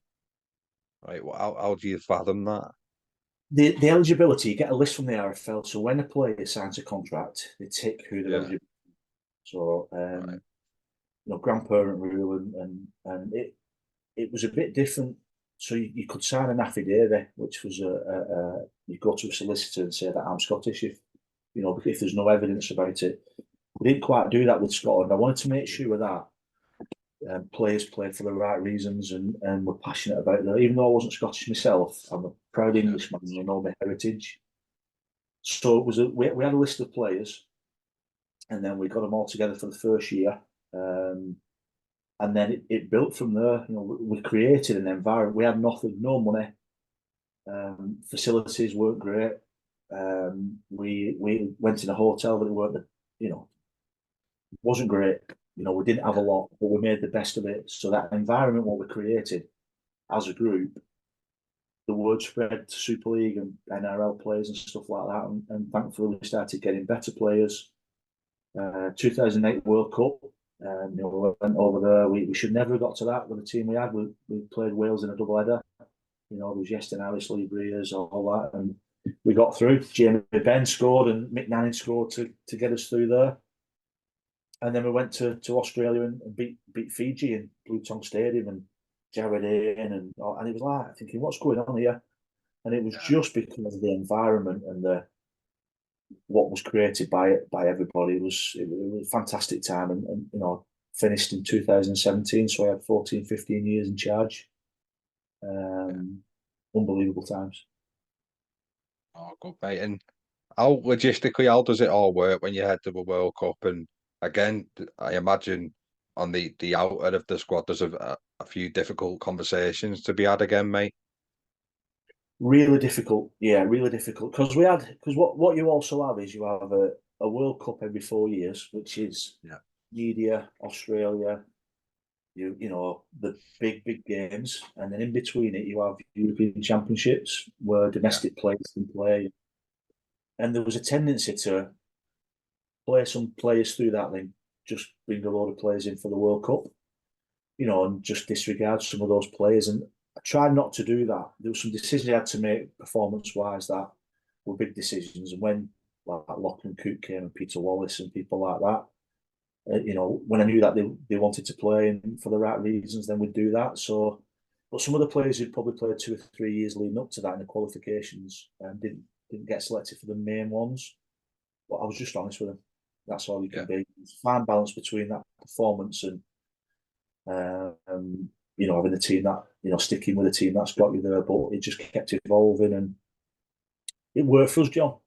We yeah. probably created 3 different teams, 3 different World Cups, and I think we were 19th in the world rankings when we first took over, and we ended up being fourth.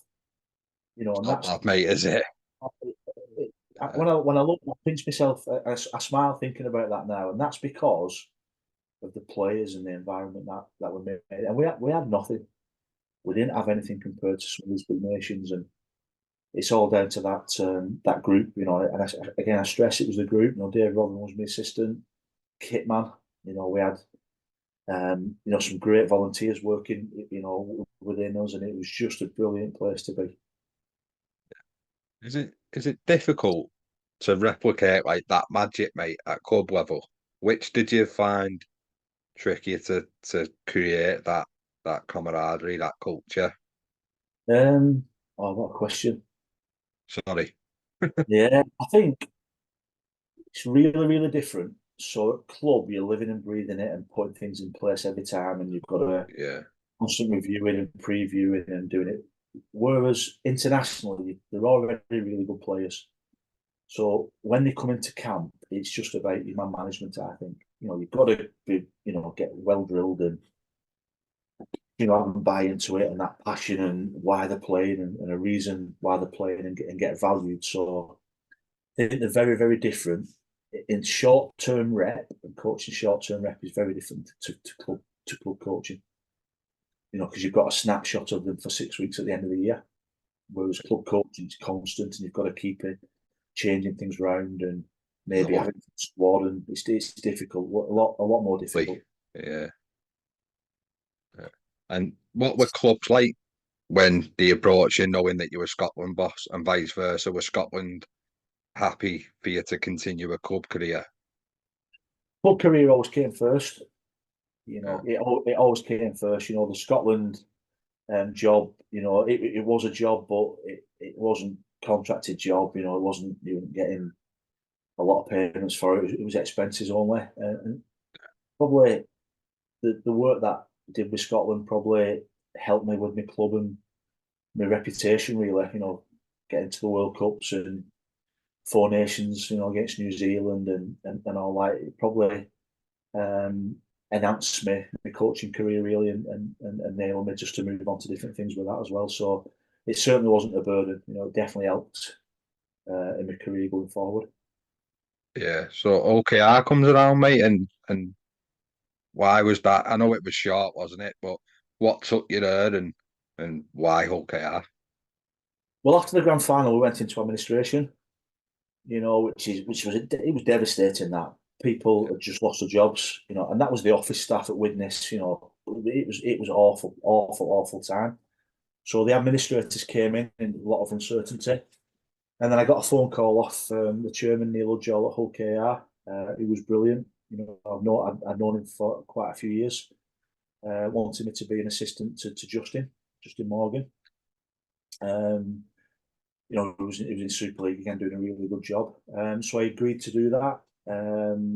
So I went up there. It was very short. I think it was 9 days. And I look back on that and think, I did it for the right reasons to go up there. But then Steve O'Connor around me took over the club, and I met Steve O'Connor at the Haydock Thistle, and just discussed everything. And I knew it would be tough coming back to Widnes.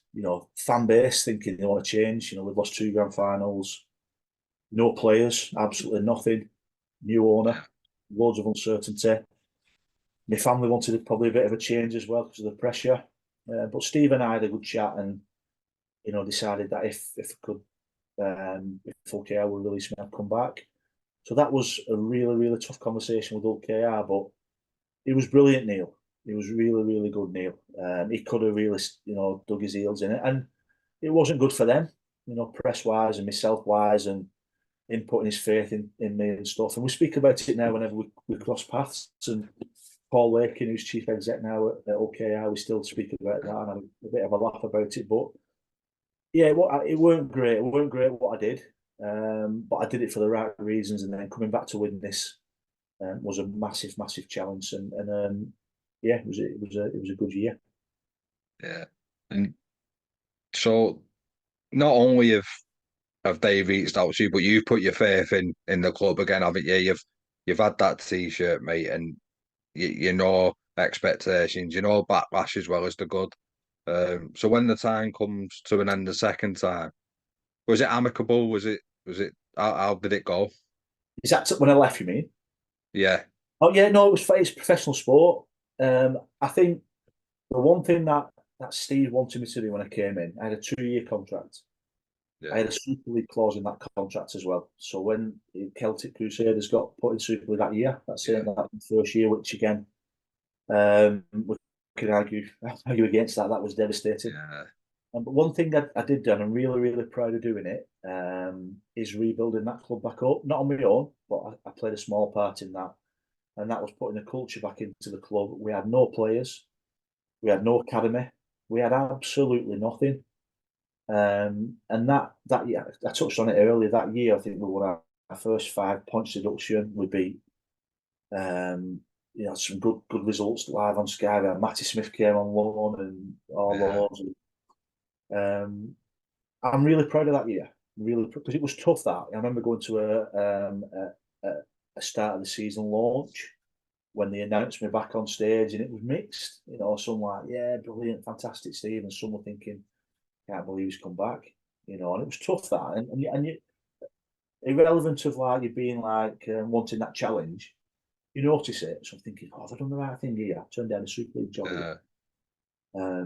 But I was really proud of that year. What people might not think that, there were grand finals and there was Scotland and everything, but that year of building that club back up, I don't think you can underestimate how the people at that club at that time did. Even probably the supporters now don't think that, but it was Yeah. some No, they won't realise, will they? it was Yeah. an achievement what the club did. And when we got beat at Oldham the year after, I think it was the first game. And Steve came to me and said, I just want to, I just want to change the direction. I think it would be good that a change of direction. And it was the right decision. And he did that as well. I'd done the Yeah. first year. He brought Paul Cullen in.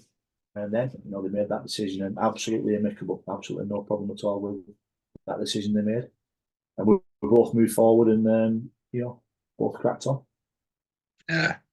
So, Barrow, wasn't it, mate? So, back up to Cumbria and living in like the hotbed, because it really is, like you said, it's people work Monday to Friday up in them areas to go and watch their team, don't they? So, how was it at Barrow and why Barrow? Yeah, you missed one out, you missed Gateshead. Do you know what? I didn't even see. How was that? That's even I know, further, isn't it? what it's like. So I had a couple of months off, and just like Yeah. going to clubs and learning again. And then I had a short spell at Gateshead, so Oh, they sorry, got mate. promoted the year after, sorry, the Yeah. year before, and they were bottom of the league. They hadn't won a game. So they did. I got a phone call of Steve Garside and said, "Come up to the end of the season, and see how we go." And I think we won 9 out of 11. We beat Widnes at Gateshead, and you know what? The reception I got from the Widnes fans that day was outstanding. They were brilliant, because I was a bit sceptical, especially I got clapped on and booed off because we won. So I couldn't weigh that one up really, but it was really Yeah. good. It was really nice to see everybody. So yeah, we did 9 out of 11, and then that I got an opportunity at Barrow, and I went up there, and again that was as you said, just a hotbed. Des Johnson was a chairman up there and a real character. They just won the grand final, but made some changes, and yeah, we beat Cass in the Challenge Cup, and we had some big games up there. So yeah, another good time. Just think the Cumbrian people are really down to earth, and I was honoured to go up there. Put you on the spot a little bit, and you can move me on if you need to. But because you've been involved in a couple of clubs up there, mate, as an individual club, do you believe the collective is the best way forward, or do you think it it needs to be how it is? It's a tough day. That's Sorry, a, I can edit it out. when I first went up, you'd think straight away merge. That's when I Yeah, was, Whitehaven, Workington. You got to think Barrow's, 30 mile away. So when I first went up, and then I always remember somebody saying to me, my first press conference, you're going to get asked that question. Whatever you do, don't say they should merge, because you'll have a bad time here. so they But then shouldn't merge. so but I don't think they should. I Yeah, think two clubs there. I think there should be a Super League club up there, without a doubt. And they've had opportunities. We had an opportunity if we'd have won the grand final. 2013, there must have been 15,000 people watching Scotland play Tonga. right. The appetite up there, the structure up there, the community games up there. So not necessarily merge. Whitehaven and Workington could still be their own clubs. entities. But to Yeah, get a Super League club up there, and still with those two clubs, it would be phenomenal. I think yeah, we sometimes forget how good Cumbria is. yeah. Sorry to I've, put you I've, on the I've spot, mate. dodged it there. I've Yeah, yeah, dodged you've done it well. there. So Swinton, mate, and why Swinton? Well, I got offered a teaching job, so I did my teaching degree. I got offered a teaching role, and I thought it's something that I'd always liked anyway. So I took a role up at the Deanery High School, which is my old school, How and was that Swinton. going back as a Oh, teacher? yeah, brilliant! A couple of teachers still there Yeah, from when I was there as well. yeah. I just kept my head down when I went back a little bit. It was all right. And then I knew Paul and John Kidd. I'd known them for a while, and that's probably a club that had been underachieving for quite a while. I think they finished in the bottom four. So I got offered that role as well. So I took that dual role, teaching and at Swinton.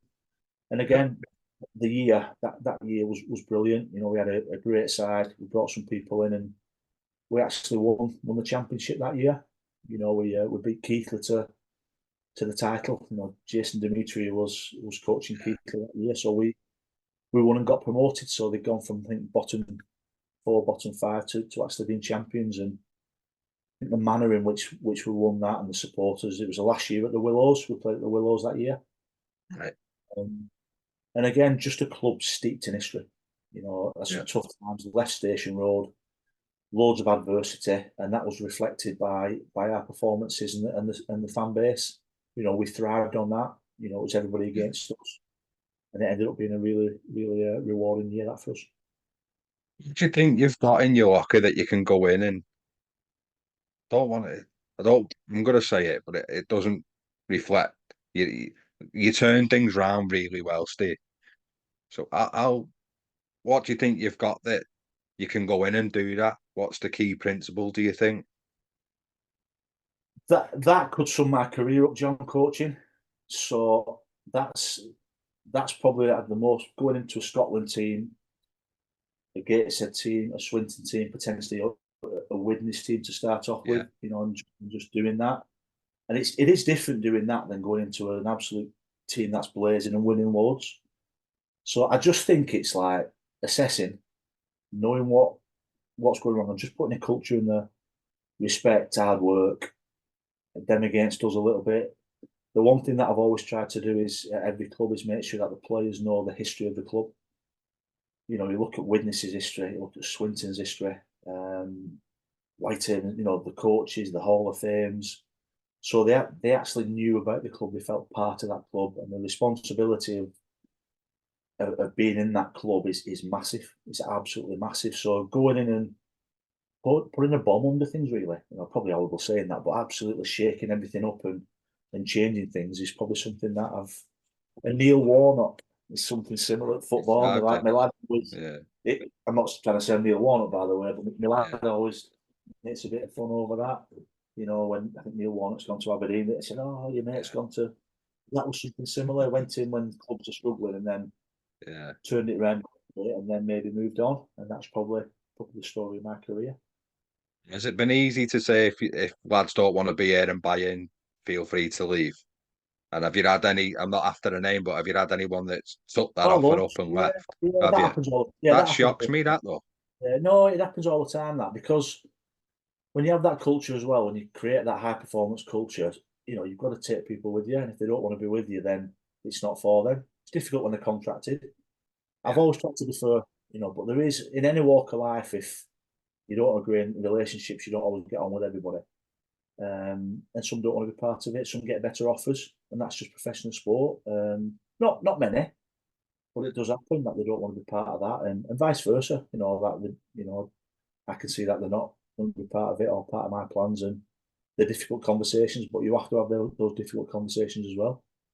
So it does So, happen all is the he? time. Sorry, mate. Go on. Yeah, it does happen all the time. That John, Yeah. that Yeah. you don't agree with everybody, but as long as you're consistent and honest, then there's no comebacks. And is that answer easier to say with hindsight, mate? Like in the heat of the moment, did you understand the player walking away? Yeah, course I do. Yeah. Okay. Because ultimately, it's similar to what I did at OKR. Yeah. Like, I did it for the right reasons and what was best for my family. Yeah. So if if I was closer or there was I didn't do it many times, but I do get it. I think the very short career, really short career. A coach can get sacked. They can have a 2-year contract, 3-year contract, get sacked. Administration could happen. There could be a long-term injury. So I'm all for, as long as it's respectful, players and everybody, they've got to really look after themselves and their families. Show respect to the club and not take the mick. I think that's the Yeah. Do key. it Is not right. take them, Yeah. not do it the right way, but sometimes you've got to do what's right for your family. And Yeah. I don't begrudge anybody for doing that. No, I agree, mate. Yeah. You just again, I've only ever really got that out of the player. You don't see the other side there, and it's nice to see the other side, like the other side as well. Yeah, So definitely. it's so how did rugby league curse come about, mate? Well, I was at Wigan, so I went back to Wigan, my dream job. I was there Yeah. from 2013. I went looking at the scholarship and working with Wayne, the first team. And again, that is my dream job. That it was my dream job. Yeah. Working with the first team as player welfare manager and overseeing all the scholarship. Being involved with the first team and being involved in them amazing grand finals and Wembley and going on tour and stuff. And I loved it. I'd always had a passion from my very first time at Salford that I like the player welfare side of it and making sure people's all right and the importance of that. And then I got offered a job as a transition manager by Emma Rosewarne, who was the director of welfare for Rugby League Curs. And it was a big decision, but it was the first ever transition manager in the sport in the UK. And that's just overseeing players who retire or players who 4 or 5 years from retiring, because we see a lot of players retiring and not doing great, not having career, not being financially, the well-being not being great. So just too good of an opportunity to turn down, really. And I had an inkling that Emma may be retiring in a couple of years. This was 2019, and that potentially I could move into her role as director of welfare, which is for me the best job in the world. It's brilliant, what I do. So, and the charity itself, I did a lot of digging with the charity and what they do with the benevolent fund and how they support the communities and the heritage of the sport. And it just ticked a lot of boxes for me, and it was a new challenge. And as I mentioned before, I like new challenges as well. But it was tough to leave Wigan. I still go back there, every week and see those, see the players and staff and stuff. But this is a great job what I've got. Very, very privileged to do what I'm doing. So just for listeners and viewers that might not know, mate, just give them an overview of what rugby league can do and what they offer. So Rugby League Curs is it's the independent charity of the game. So we're totally independent from the RFL and the Super League clubs, etc. So it is a charity. In 2019, the RFL and Super League clubs basically gave the well-being and the welfare of the sport to the charity, and basically said, you're overseeing that now. There's 4 parts to the charity. It's a benevolent fund, so they'll oversee the seriously injured and unfortunately people worse than that and pass away on the field. They support the families and those people. There's the history of the sport, the heritage, all the archives and the Hall of Fame and the Lions, Great Britain Lions. There's a community program, so getting into the communities, doing offload and ahead of the game and mental well-being. And then there's the player well-being and welfare, which is I'm the director of, and we oversee all the Championship League One and Super League, all the players, and look at dual careers and crisis supports with players. In crisis, we'll support them with psychotherapists and we're putting a lot of things in place for our younger players now. Through the journey from scholarships to academies and match officials, women, wheelchair, England Community Lions. So it's a big operation, and I think the sport can be immensely proud of it. What they are doing for the players. It's we've a long way to go yet, but we've come a long way in a short space of time. So there's a lot of different strings to the charity. And all over the socials, mate. So if any player, club, volunteer, anyone needs to know where you are, Rugby League Curs is on all your major social platforms, aren't they? Yeah, just get in touch. Yeah, yeah, I'm proud to say, John, that whoever's been in touch, we've we've never ever turned anybody away for support, whether that be just advice, whether Yeah, that be signposting to experts. We've not got all the answers, but hopefully we know people who have. So everybody that's got in contact in my 5 years at Rugby League Cares have always been supported. Everybody, whether that's crisis or whether that's all the all person wellbeing stuff, whether that's community, whether that's people who's playing for England. We support all the England performance unit teams. So it was involved with Sean and the England World Cup teams and stuff, and the wheelchair teams. And yeah, it's a really. I'm biased, obviously, because it's I work for Rugby League Cares, but if I didn't work for them, I'd be really proud of having an organisation like it. oh, that's great, mate. So it's come to that time of the chat when I've got a few daft questions for you. So, any pre-match superstitions, Steve? Loads, loads. Right. I always used to have a note in my pocket from my kids. I've still got them. Good luck, Dad. Yeah. Dad from all three. I mean, 27, 24, and 18 now. So, but when I first started, and I remember losing the piece of paper in my pocket, and I panicked. So I actually got a tattoo with the stuff on my shoulder, like with my Yeah. kids on and all that. So I never had to get that again. So it was always there. Like it. Yeah, Uh, yeah. that's it's worst tattoo in the world. Like it's a horrendous tattoo, but it's not to me. Sentiment's like Um, far outweighs, doesn't it? Yeah. absolutely. So and I did that, so I didn't have to have anything written in my pocket because I was even throughout the games on the touchline. I've been thinking, where is it this? So that's a Yeah. bit of a daft superstition I have. But loads of different ones. Yeah, loads of different ones. So, toughest player you've coached and coached against, and the word toughest, mate. The definition's very different for everybody. The toughest player that I've ever seen, and I don't mean scrapping and fighting, Yeah. uh, is David Hume. Without doubt, so I was at Salford, and the amount of stick he got and pain he was in when he played and the way he played about the game, horrible player to play against. But as far as toughness, if that grit and you don't want to play against him, but you want him on your team, I would say David Hume's certainly up there. But I've played with, coached so many. The Scotland team, we have loads like that.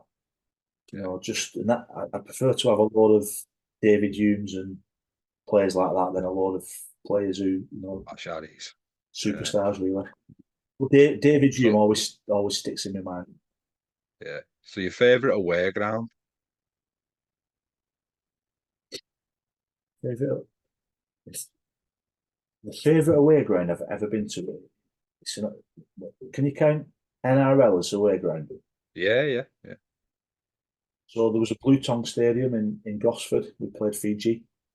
Palm Right. trees everywhere, Uh, right on the coast and stuff. And I looked there and something similar to Wollongong when we went over with Wigan in 2017. We played the Wind Stadium, which is right opposite, right on the beach. Them two really Beach. stick in Yeah, my yeah. mind as like in England. I think Headingley's got something about it. I think when you go to Really Headingley, popular, Steve even when Headingley. there's nobody in, Uh, it's got an aura around it. Even when it's empty, you go in there now and then you look at it now, and then I even like going to places like Castleford, me, yeah. and Traditional. older, yeah, just like really tight grounds and old grounds, but times have got to move on, haven't they? But I would say Yeah, they have, Headingley in the mate. UK, Yeah. and St James's Park, for Magic and Wembley and Old Trafford. I've been fortunate to be part of going in there, but certainly the two over in Australia and Headingley stick out. Right. So if you could go back and tell a younger Steve anything, what would it be? Um, I don't know. Yeah, I think just listen to all advice, mate. That's the one, and maybe have a bit more patience. have patience. So listen to advice and have patience. You know, it's something that I probably never had, and I I wanted things to happen really, really quickly. And when it didn't happen quickly, it really, got on my nerves. And probably, I always look back to my shoulder injury. Could I have done more physically?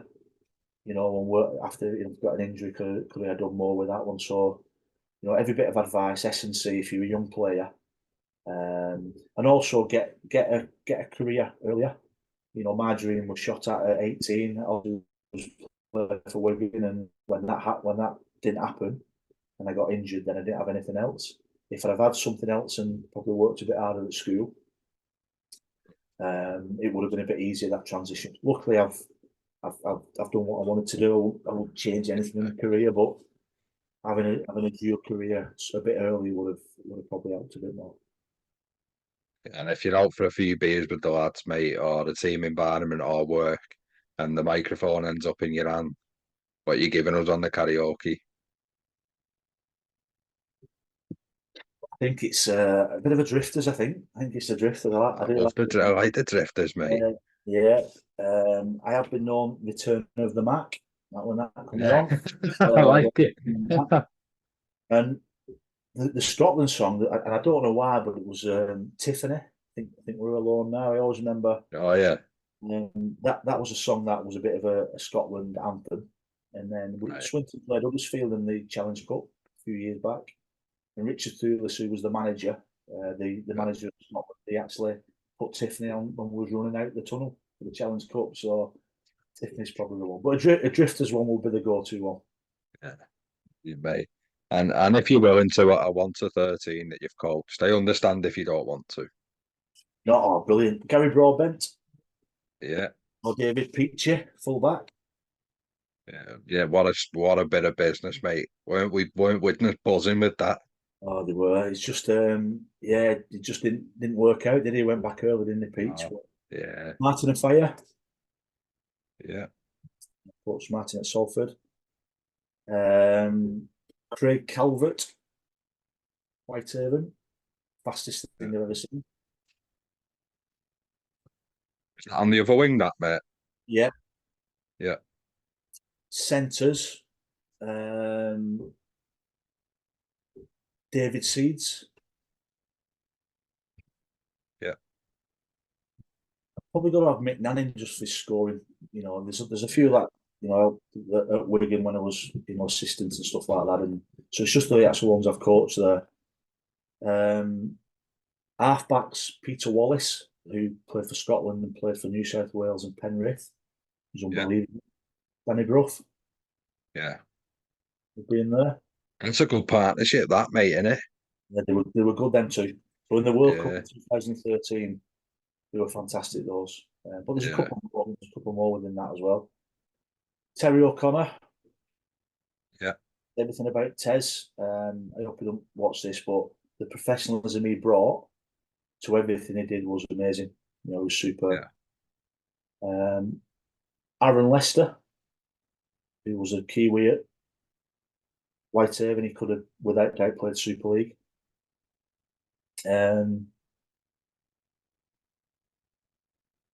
Barry Mack was in there. I was assistant when Andy Platt was at Salford as well, so Andy Platt would have been one of those. yeah. At 13, I'm going to put Sean O'Loughlin in there. Sean Yeah. was, and you've got Sam Tompkins at full back, but I probably didn't directly coach those. But and then back rows.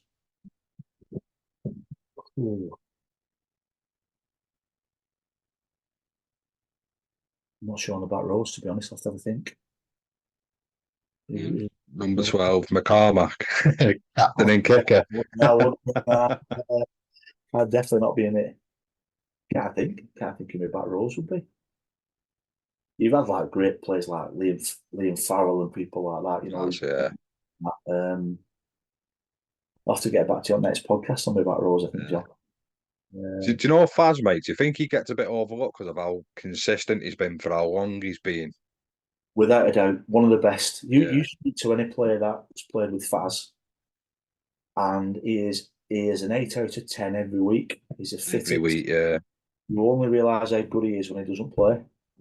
yeah, And just being in and around him every day, fortunate to be in that environment, low maintenance, absolutely champion, both on and off the field. yeah, Do you know, I put Mick Cassidy in that second row, John, because I played with yeah, Mick. And again, just hard as nails. 7, 8 out of 10 every. We played 400, 500 games at the ice level. Played for Great Britain. Had a yeah. ice really gas. I'm just short of one back row around tonight. Yeah. Well, like you said, because you've been around them environments, mate, all your life, basically, it's undoubtedly difficult. John Cartwright was one that comes to mind. So John played back row Salford. Yeah, He's an Aussie, so he played at Penrith. He's coaching now, I think, at Canberra or wherever. Been around a little bit. He was injured when he first came over, but when he got fit, he was super. yeah, And there's a mix. Some of them might not be the best players, in the absolute. Some of them play lower divisions, but they were brilliant. They were absolutely brilliant for me, brilliant for the club, consistent, good blokes both on and off the field. And then you've got people like Lockers and Martin Fire who were just the best. yeah. So yeah, and I've missed loads out there.